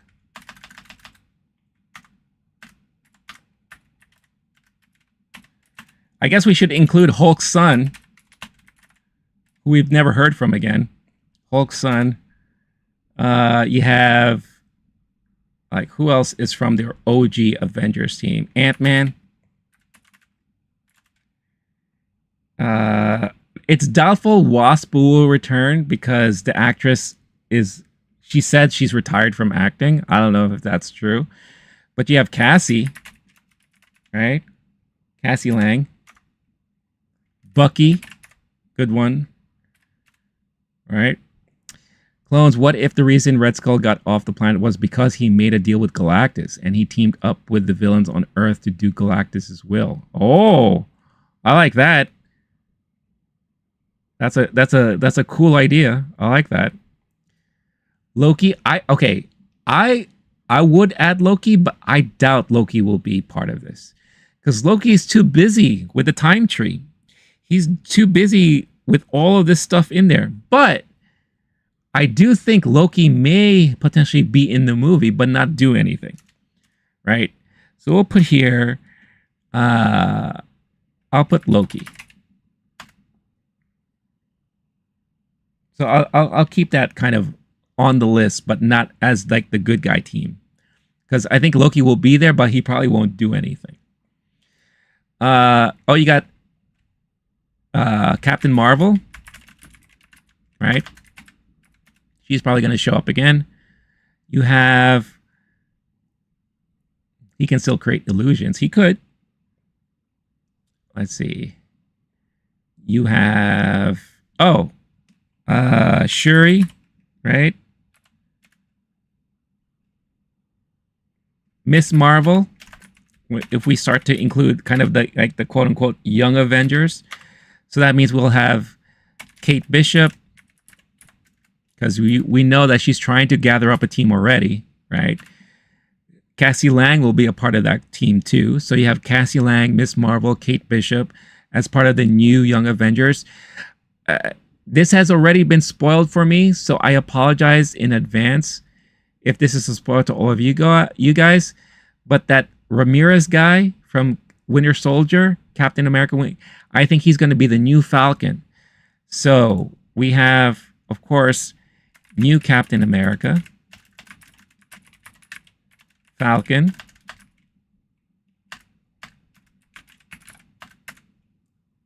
right?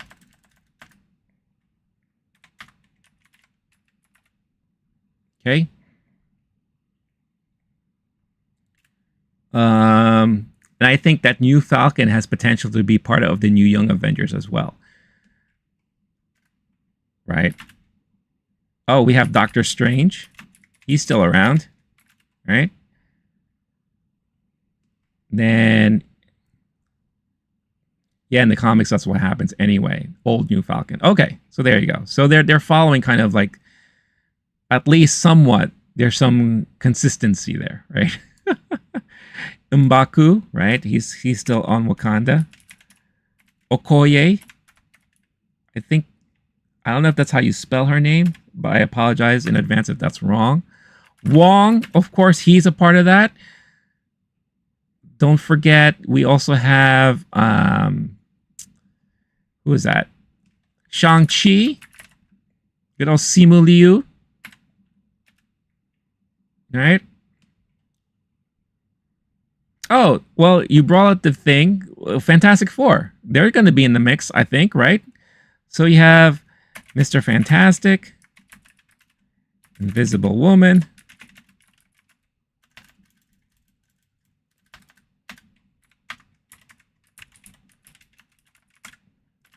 Thing, and Human Torch.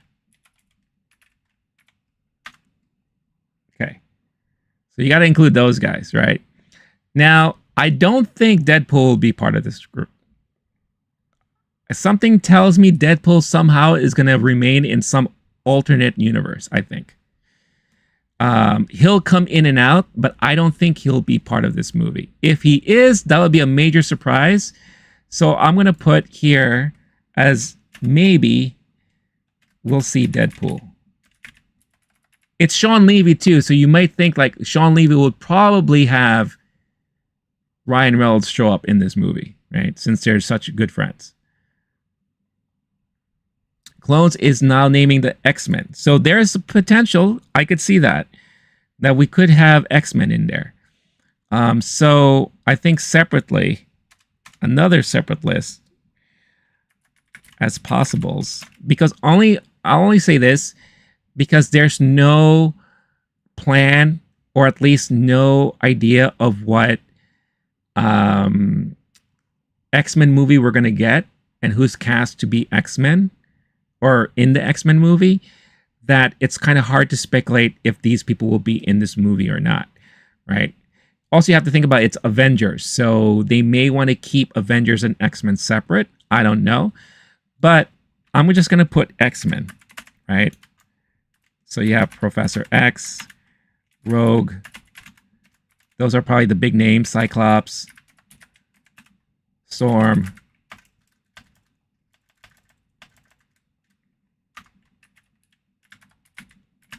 Wolverine, of course. They can't have an X-Men without Wolverine. So you know you're going to have to shove Wolverine down there. Yeah, Deadpool will be a definite. Seeing the new movie does well, you'll see his full all over. Yeah, I could see Deadpool coming, kind of just like popping in and out, doing his one-lines and all that, you know, being funny. Clone Wars says Santa Claus. Why not? That'll be at the end of the movie. Kind of like how in the first Avengers, they all went for shawarma. In the end of this movie, Santa Claus is going to show up because it's going to take place during Christmas. And he's going to give everyone gifts and all that. So, Star-Lord, the good guys are so overshadowing the bad guys. Well, it's just because there's so many, right?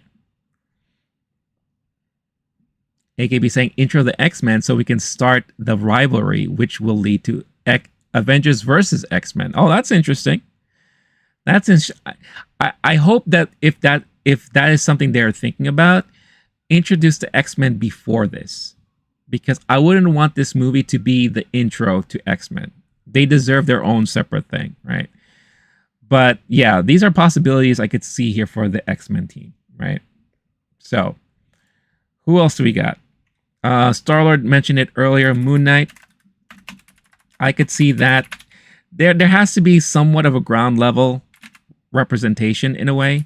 Spider-Man, right? Maybe Daredevil, even if it's just a cameo and not really part of the major thing. Okay, Star-Lord. Kevin Bacon. Because technically he is part of the MCU, right? So we'll put Kevin Bacon in there. Maybe he'll pop in a cameo.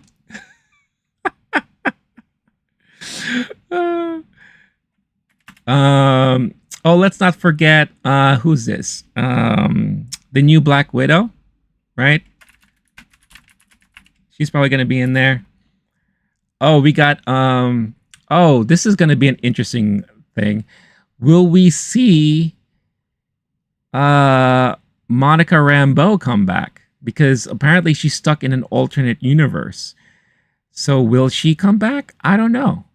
That's a big question. Should I even include her here? Clone Wars says Chuck Norris. Chuck Norris should just come out of nowhere and destroy everyone with one giant karate chop. He'll just You'll see him on top of an airplane flying right into Galactus's mouth. And he just does like one giant round kick and he knocks Galactus way off into another universe.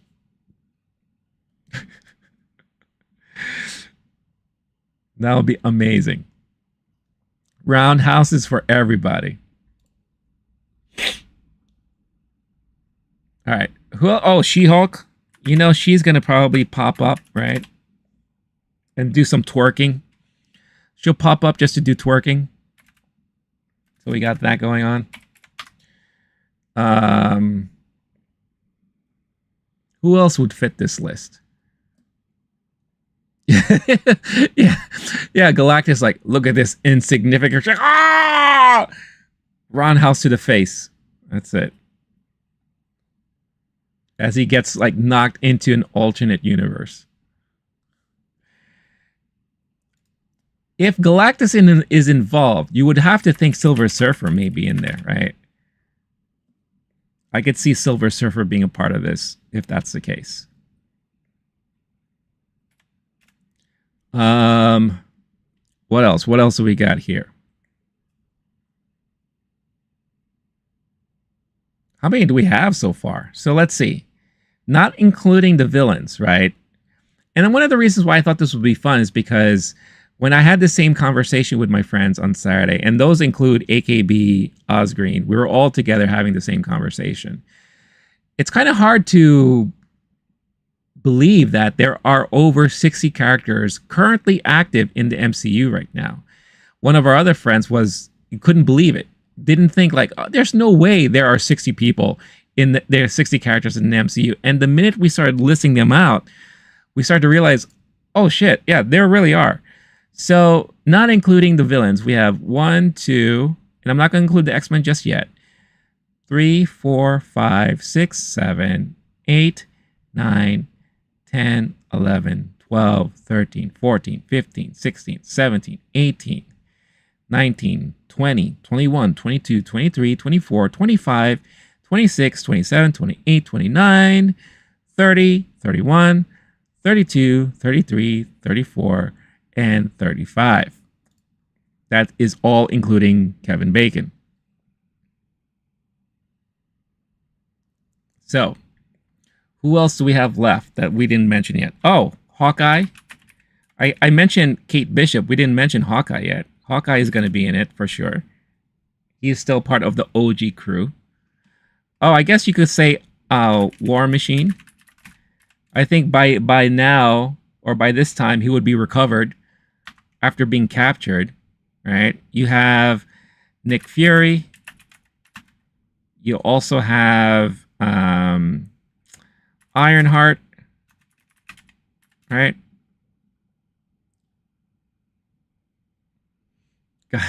AKB Mobile, gotta bring home the bacon. Wow. How much you think them, dickless? I would like a one-on-one rematch with Thanos. You personally want? This time he has 2 gauntlets. Oh, Star-Lord is just going nuts right now with this idea. Thanos showing up with 2 gauntlets. That's crazy.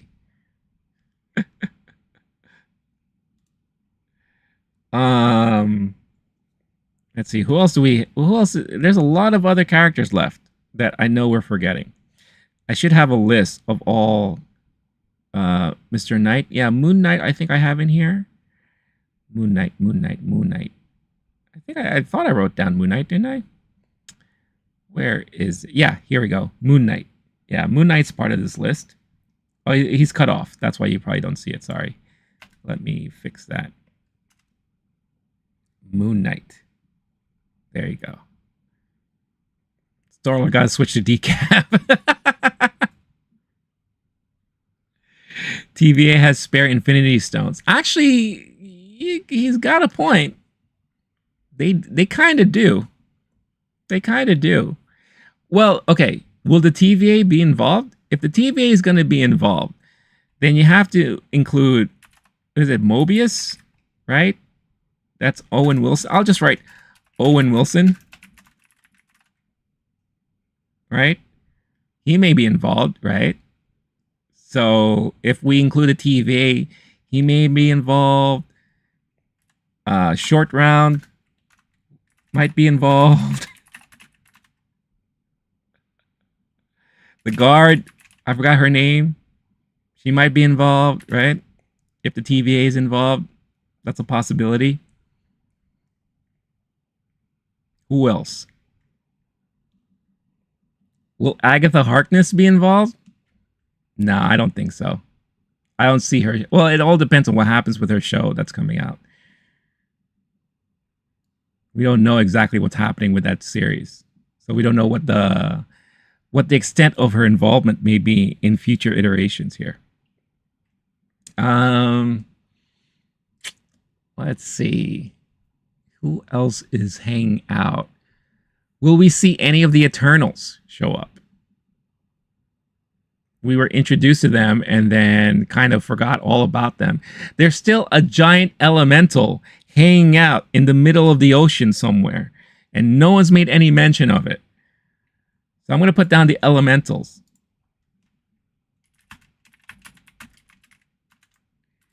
I believe there are 5 of them, right?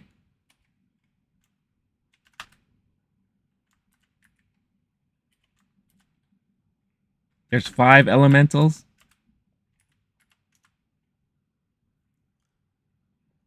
Owen Wilson has a jet ski Iron Man made for him. The jet ski turns into a suit. And that's what he's going to use to fly off into space with.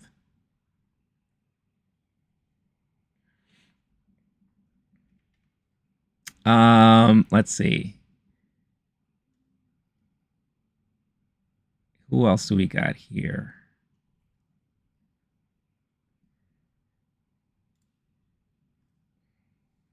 Oh, will Agent Carter show up? The daughter of Peggy? She might show up. Oh, will Emilia Clarke's character show up since she is the most powerful being in the Marvel Universe right now? Thanks, Secret Invasion. She could show up, right? What? I don't even know what her character's name is.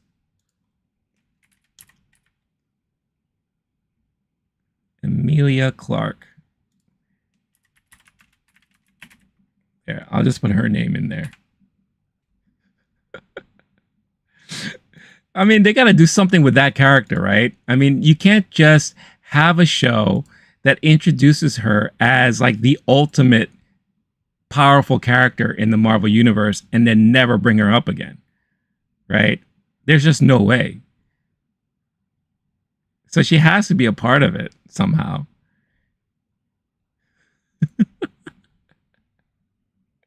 What a disaster that was. Why did they do that? Oh my God. They were smoking something big when they thought of that idea. And whatever they were smoking, I kind of want some of it. Mobius. Yeah, that's Owen Wilson's character's name, Mobius. I thought it was Mobius. But I kind of like just leaving Owen Wilson there.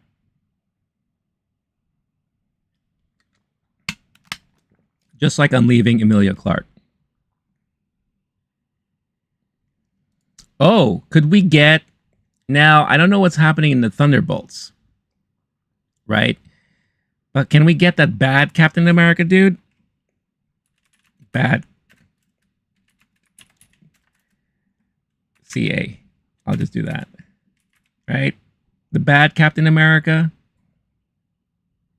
Could he possibly show up for this? Maybe.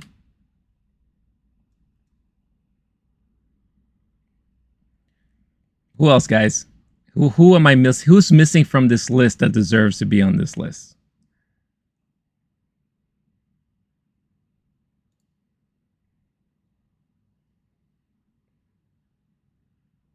Yes, I love the bad Captain America. Yeah, his character was interesting, for sure.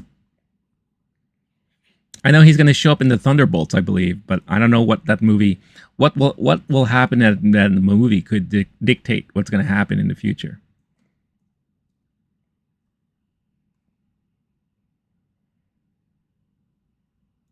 I'm also gonna pull up. Hold on. I have that image I use for the thumbnail that shows a lot of potential. So I'm gonna have that image open. And I'm gonna go off of this too to see who could be included. Make him an adventure, for God's sake. I think that's eventually gonna lead to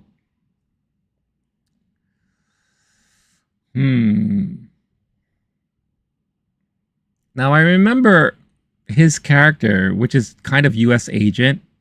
Wasn't US agent in the comic books part of Excalibur? I don't know if they'll ever do a team like that, but it'll be kind of interesting if they created like an Excalibur team.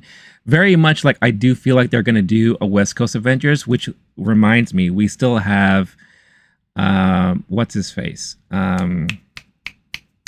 Vision, right? Vision is still around. So it's the white version, but we're probably still going to get him in there. Howard the Duck. Why not? Let's add him in there, because that'll be hilarious.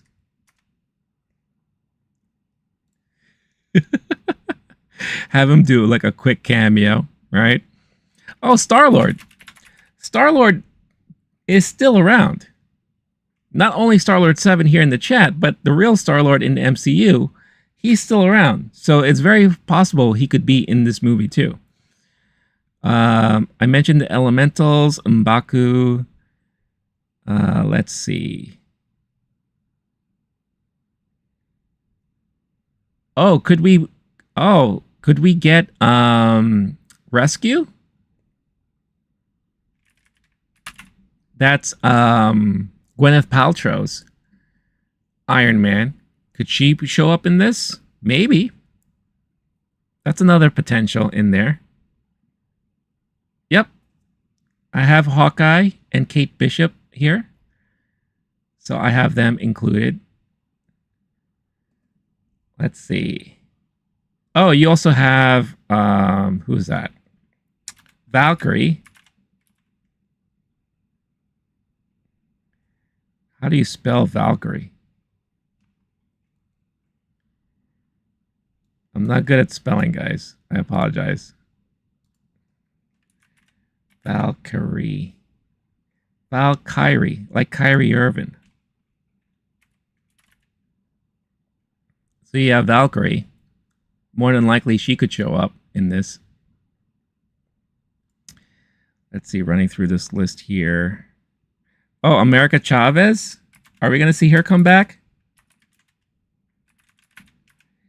I mean, the actress is popping up all over the place now. Didn't she just win Dancing with the Stars or something like that?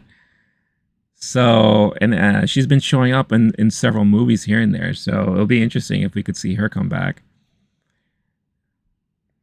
Yep, I have Howard the Duck right there. Howard the Duck definitely will come back. Oh, Namor, right? We have Namor. He's around still, so we could have Namor here. Could we maybe get another Black Panther's son? Since he was introduced in the last movie. Again, depending on how far in the future this is, maybe that's a potential there.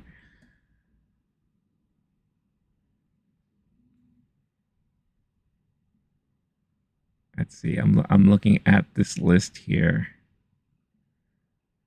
I said Doctor Strange. I said Captain Marvel. Thor. I said Wong is in there. I don't think we'll see Gamora. I think Gamora's storyline is completed for now. I also feel, well, we could potentially see Nebula. Nebula might have a potential to be in this. So that's another one that could show up in this. Let's see. I already have M'Baku, Okoye. I'm sure we'll see like a sprinkling of other of the Dorma Mirage, however you pronounce that. I think I just had a heart attack.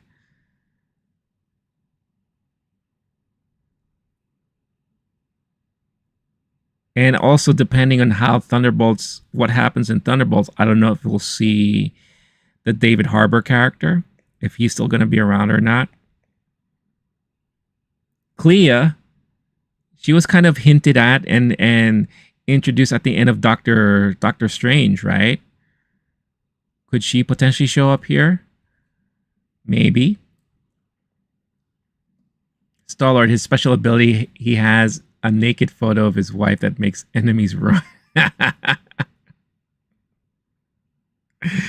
Good old Howard the Duck.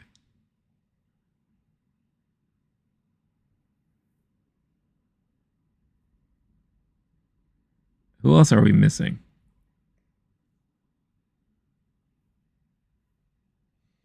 All right, let's count the list so far. So again, not including villains. Potential who have Loki, Deadpool.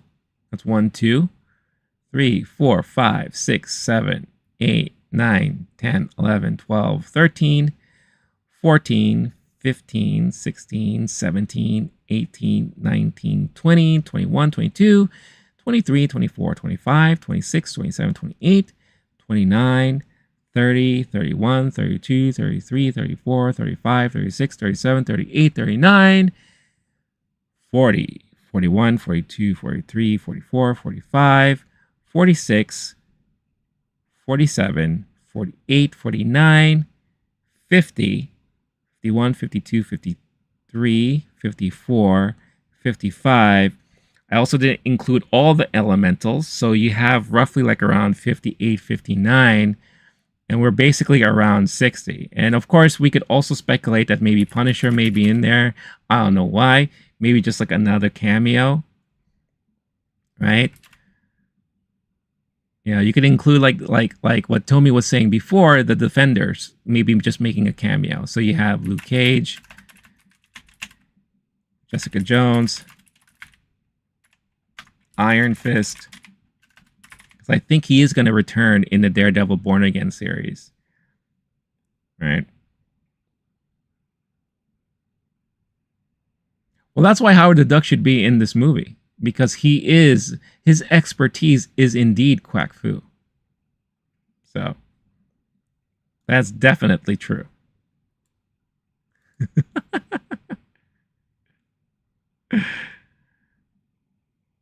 So you got the rest of the Defenders team in there. I would even say Wiccan.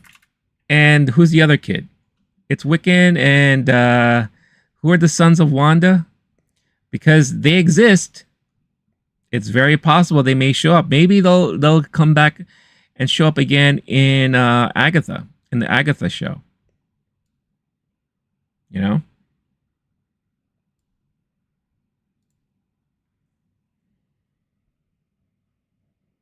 And then, of course, I'm not including like the supporting characters for a lot of these people. So you also have Thor's daughter might make an appearance. You have Aquafina's character from Shang-Chi, right? You have Kat Dennings' character from Thor. Oh, you have Lady Thor. You know, she may come back from Valhalla with Idris Elba. Hemdale? Is it? Hemdall? I don't know how to spell his name.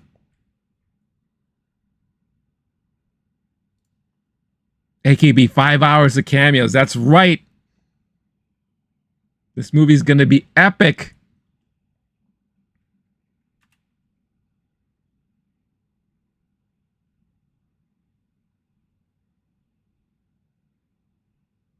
Who else? I'm just looking at this list here of potential characters. Oh, whatchamacallit? He was hinted at. Hercules.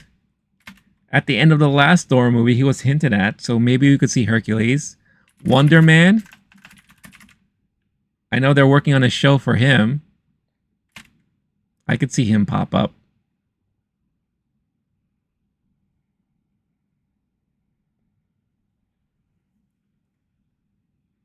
Harry Styles. He showed up at the end of Elementals, right? Is Hercules a villain? At one point, he was an Avenger, wasn't he? In the comic books? Maybe he'll start off as a villain and then eventually become good.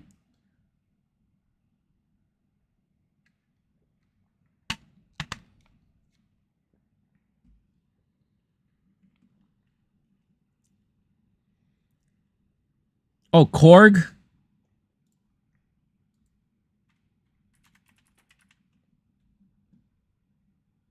Because Korg just seems to like hang out with Thor all the time now. All right. Hercules, I'll put here. Since he may be a bad guy. But I always thought he ended up teaming up and joining the Avengers at one point in the comic books. I could be wrong.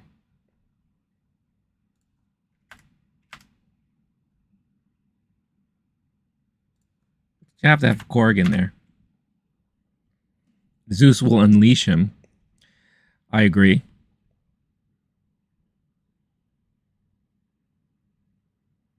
Let's see. I don't think we'll see Echo in this movie.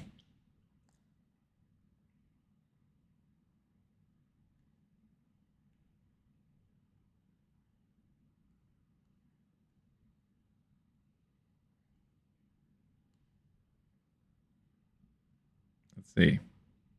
I also don't think we will see Mantis or Dave Bautista, Drax, because I think Drax's storyline is done. And Mantis' storyline seems to be done too, I think.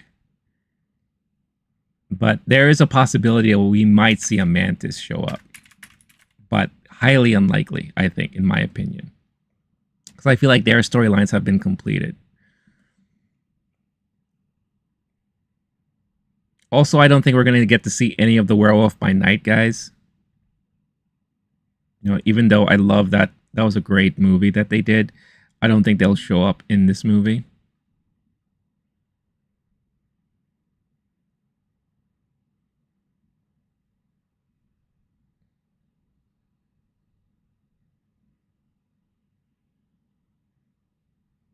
Hulk and not Smart Hulk. I mean the Hulk Smash Hulk. I'll be curious to see if we'll ever get that Hulk again. Well, if they ever introduce the Red Hulk, that would take over, right? That would be like the new Smash Hulk. Because I think Smart Hulk is here to stay. And whoever his dopey looking son is. Like, I think that guy is here to stay too. I guess. If we ever get to see him again.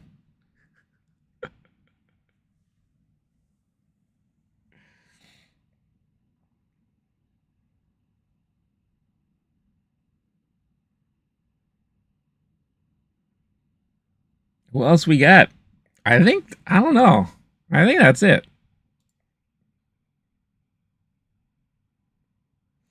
I'll put up here in potentials Monica Rambeau. Right? Because she may find her way back. She may find her way back from the alternate reality. And then maybe she'll bring in Beast with her, who could be part of the X-Men. So I'm going to add Beast with the X-Men too. Right? And maybe Pulsar. Is it Pulsar?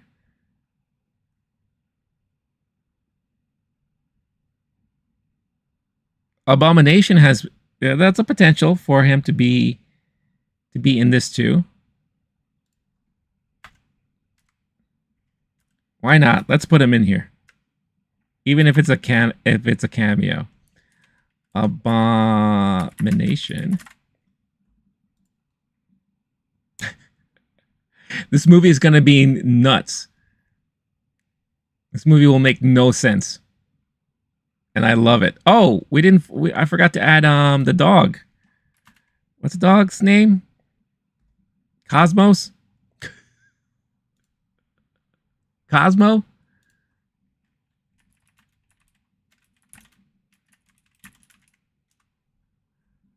Cosmo, yeah. We'll add Cosmo in there.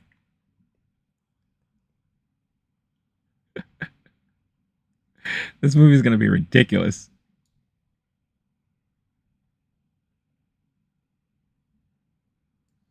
She-Hulk dies and makes Hulk angry and he loses Smart Hulk.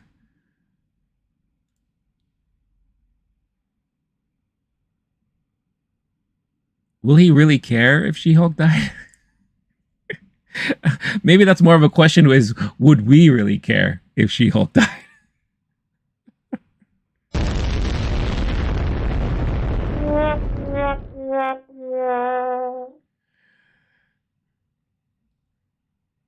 Because that character, again, potential, but not well executed.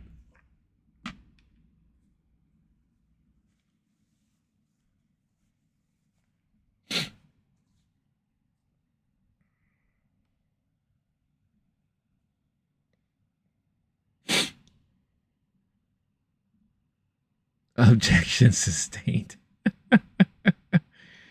Oh, I guess we could also add in, since he's going to be introduced in the new Captain America movie, General Ross, Harrison Ford, right? So Ross is going to be here. Martin Freeman's character, I forget his name, right? I could see them making appearances, albeit cameos, in this movie.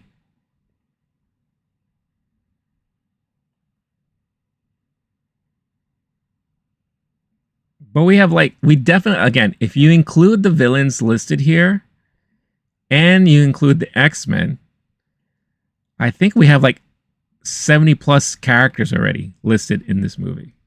Let's do the overall count. And again, these are just potentials when it comes to villains. So 1, 2, 3, 4, 5, 6, 7, 8, 9, 10, 11, 12. 13, 14, 15, 16, 17, 18, 19, 20, 21, 22, 23, 24, 25, 26, 27, 28, 29, 30, 31, 32, 33, 34, 35, 36, 37, 38, 39, 40, 41, 42, 43, 44, 45, 46, 47, 48, 49, 50. 51, 52, 53, 54, 55, 56, 57, 58, 59, 60, 61, 62, 63, 64, 65, 66, 67, 68, 69, 70, 71, 72, 73, 74, 75, 76, 77, 78, 79, 80, 81, 82, 83, 84, 85, 86, 87. And I didn't include all the elementals individually. So we have over 90 characters here on our roster in our cast of Avengers 5. Would you buy a ticket for this today? I would.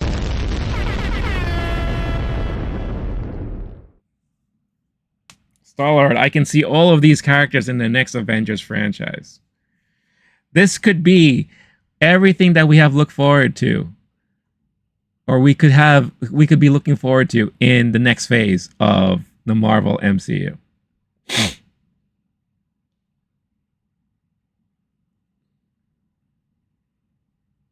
And there's characters we're missing from this list. Characters that are probably going to be introduced to us for the first time with the new shows. We don't know who's going to be introduced to us in Deadpool and Wolverine. There's a lot of potential here, all abound. But if everything remains true, and the rumors are true, and the script is really going to be this nuts, that's how you could fill it up. That's the cast you could fill it up as. It's going to be an interesting one. And I know we like to make fun of it now. We joke about it. We say this is going to be just a movie filled with cameos and all that stuff like that, which is very true. But if done right, If they could somehow do it correctly and capture that same spirit that they honed in on in the last Avengers movie, it could be pretty epic. I don't know. But this is a movie, and the one thing that kind of scares me is that they're thinking of making a movie like this very soon. And I don't like that. I think this needs to marinate for a bit. Give us a reason to why we want to see this. Unless what they're planning to do is they're going to make an Avengers movie where they actually introduce for the first time a giant villainous character or a group of characters that they're in a way they're going to force create the same effects that we got from Infinity War, where the movie ends with like a doom scenario, like something that's dire. And then the next several movies will lead up until this big movement towards the Avengers 6, where now is time to wipe out the bad guys. You know, shake things up a little bit, which is also a possibility there. But you definitely need, if you're going to have so many people in the movie, instead of just making it a movie where you just feel like you're just seeing cameos pop up here and there, you gotta build up on the characters and have people care about them, and have them care as to why we want to see them in a movie like this. Like Star-Lord's saying right now, flush out the characters, give it more focus. Yeah. So we'll see. I don't know. It'll be very interesting to find out what's going to happen when that time comes. But I wouldn't want an Avengers 5 movie to come out like in 2 years. That's way too soon, I think. Way too soon. Clone Wars, if Chuck Norris was in, everyone would care. Hell, right. Hell, you're damn right. If Chuck Norris was in it, that's it. That's the end game right there.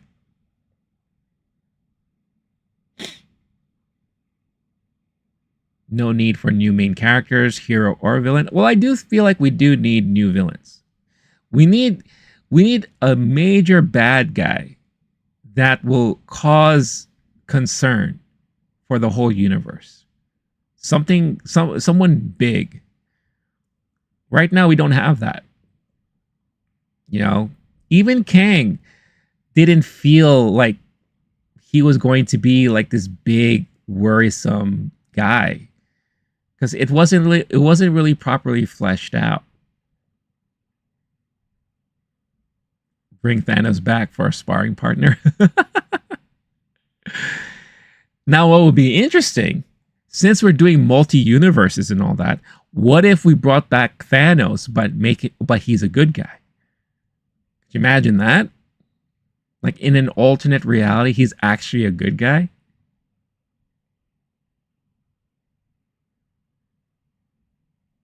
Didn't that happen at one time in the comic books, where there was like a small comic book run about Thanos and how he was like this sad guy? You know, he felt bad for everything he's done, thinking back on his life. Now he forced himself to like live on a rock for a while by himself. You know, what if there's like a redemption arc for Thanos? And I'm not a huge fan of like redemption arcs for bad guys. If you're gonna be bad, remain bad. Stay bad. That's it. But if you wanted to shake things up, you know, bring in an alternate version of Thanos. But he's good.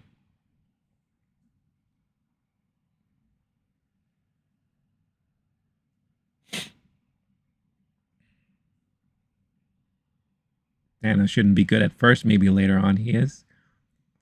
Well, if you look at his story arc, yeah, he was bad to all of us, but to himself he wasn't. Right?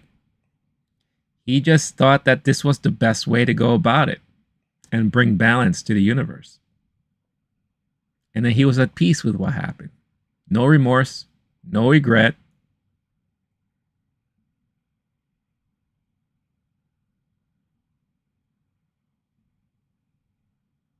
just living up, cabin in the middle of nowhere with his crops, cooking. Clone Wars, bro was listening a bit too much to Man in the Mirror by Michael Jackson. That's right. Thanos just sitting there all lonesome on an asteroid. Woe is me. What did I do? Death doesn't love me.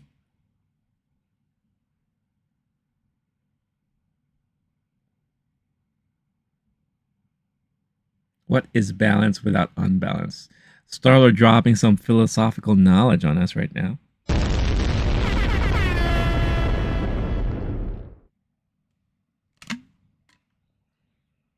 Also, I failed to explain this earlier, but if you see me talking to people that you don't see in the chat, it's because I have two versions of this stream running, one in regular horizontal format and one in vertical format. So I know sometimes it can be confusing that I'm talking to certain people in the same stream.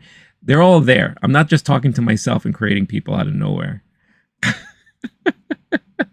I forget to explain that sometimes. One cannot exist without the other. What is balance without unbalance? I feel like I'm reading fortune cookies. Deadpool took death from Thanos, and now he's Juice WRLD.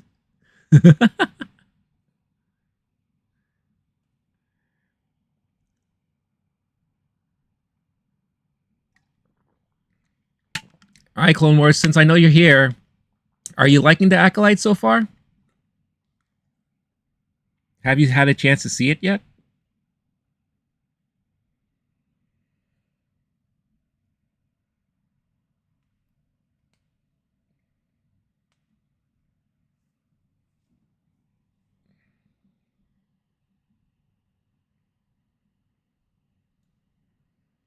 Star-Lord, I can be philosophical. Yes, you can. Absolutely. By the way, don't think I left you off the hook. How's that Total Recall game going? Clone Wars, yeah, it's pretty good. Nice. Not a big fan of color choices for some of the robes and lightsabers, but it's a good plot. Okay. Have you read any of the High Republic stuff that came out? Because it does feel like it's borrowing a lot from that. I haven't read any of the High Republic stuff, so I'm just wondering. I'm just curious. Star says 2 weeks. 2 weeks. He's on the clock. Clone Wars, no, I haven't been able to yet. Okay. But yeah, I'm very curious as to what's going to happen in tonight's episode. If the rumors are true that something is going to be dropped on us that may be controversial. So again, I'll be streaming live tomorrow around 12 noon Eastern time with my Acolyte discussion, recap, and review. So if you want to tune in for that conversation. Last week was fun. I had a lot of Star Wars fans show up out of nowhere, talk, about the episode and Star Wars in general. So it's a lot of fun. That's just your excuse every time you ask. 2 weeks, 2 weeks, 2 weeks. You said that 2 weeks ago. 2 weeks. Clone Wars, I'll definitely join it. Yeah, it'll be great. And if not, we can always chat about it some other time. Well, I'm going to wrap things up in about 5 minutes. So if there's anything else you'd like to talk about, by all means, have at it. Depends on how good your internet is. Probably be on the road to Atlanta. No worries, man.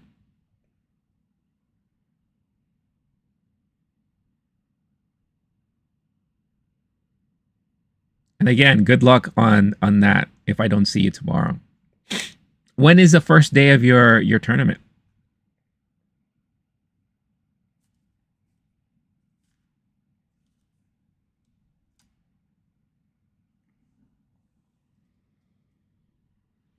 Have you played Red Dead 2? It's amazing how many people ask me about Red Dead 2. it's I find it extremely fascinating. Like I feel like in every stream, someone new comes in and asks me if I played that game. I have not. It's on my list of games I want to play. Hopefully, I can play it this year.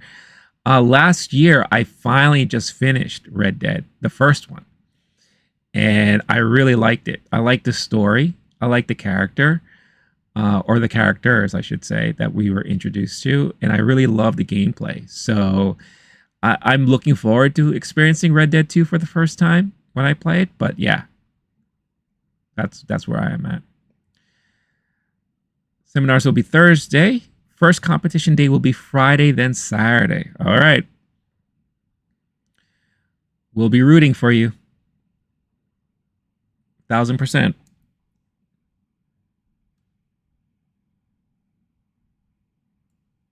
You should have added Sylvester Stallone from GOG. Oh, that's a good one. You're right. He is part of the Guardians of the Galaxy crew, right? Oh, or the universe. Sylvester Stallone and Michelle Yeoh, right? Isn't she also part of that universe too? Wait a minute. But Michelle Yeoh is also in Shang-Chi, isn't she? Oh, man. It's so confusing.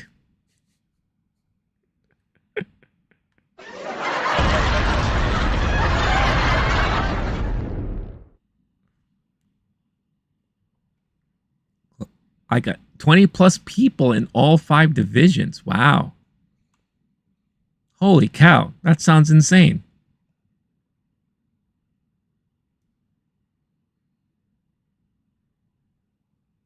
Well, make sure, I don't know how you prepare or how you train or, what you do to get yourself pumped up and in the mood. But always remember, you're the best around. Nothing's ever gonna take you down. You're the best around. Always remember that. Sorry, yes, but the 2 characters can still be played by the same actor if it's a little obscure. Well, that's true. That's true.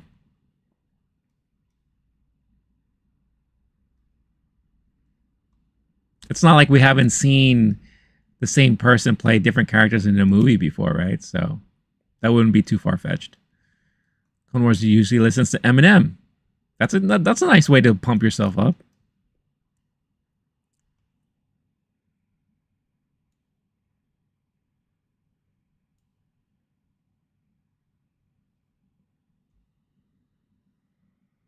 Give me 1 second, guys. Just checking my notifications real quick. Make sure there's nothing. Make sure the world's not blowing up while I'm here streaming, because that would suck. All right. Looks like everything's in order. Everything's in order, y'all. All right, guys. I think I'm going to call it. It is now 3:51 p.m. here on the East Coast. I'm going to do some stuff for the rest of the day. Just look at Terrence Howard. Oh, poor Terrence Howard. It'll be funny if they actually brought him back. That'll be hilarious. Clone Wars, hope I could see you tomorrow too. And if not, good luck. Safe travels. Okay? I'm sure I'll catch you next time. But it's been a pleasure, guys. Always have a lot of fun chatting with you guys, talking about this stuff, hanging out. And like I said, I'll be back again tomorrow, 12 noon Eastern time, to talk about The Acolyte. Let's see what happens with this latest episode. So again, major shout outs as always to Starlord7, AKB, Oz Green.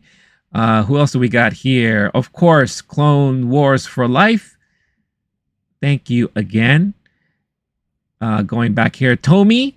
I don't know if Tomi's still around, but major shout out to them for joining in on the conversation. Really appreciate it. Dark Zero, Daz, Ados, Lil Sa, who chimed in briefly earlier. Bueno. I don't know if I'm missing anyone. Ken Davis from earlier, again, doing his quick drive-by comment. Thank you all. As a quick reminder, don't forget hit that like button on the stream. Would greatly, greatly appreciate it. Enjoy the rest of your day. I'm out of here. Stay cool, stay classy, stay safe. Catch you tomorrow, hopefully. But bye-bye, everybody. Peace out. I love Don Cheadle too. But it would be funny if he did return, wouldn't it? All right, y'all. Peace out. Catch you next time.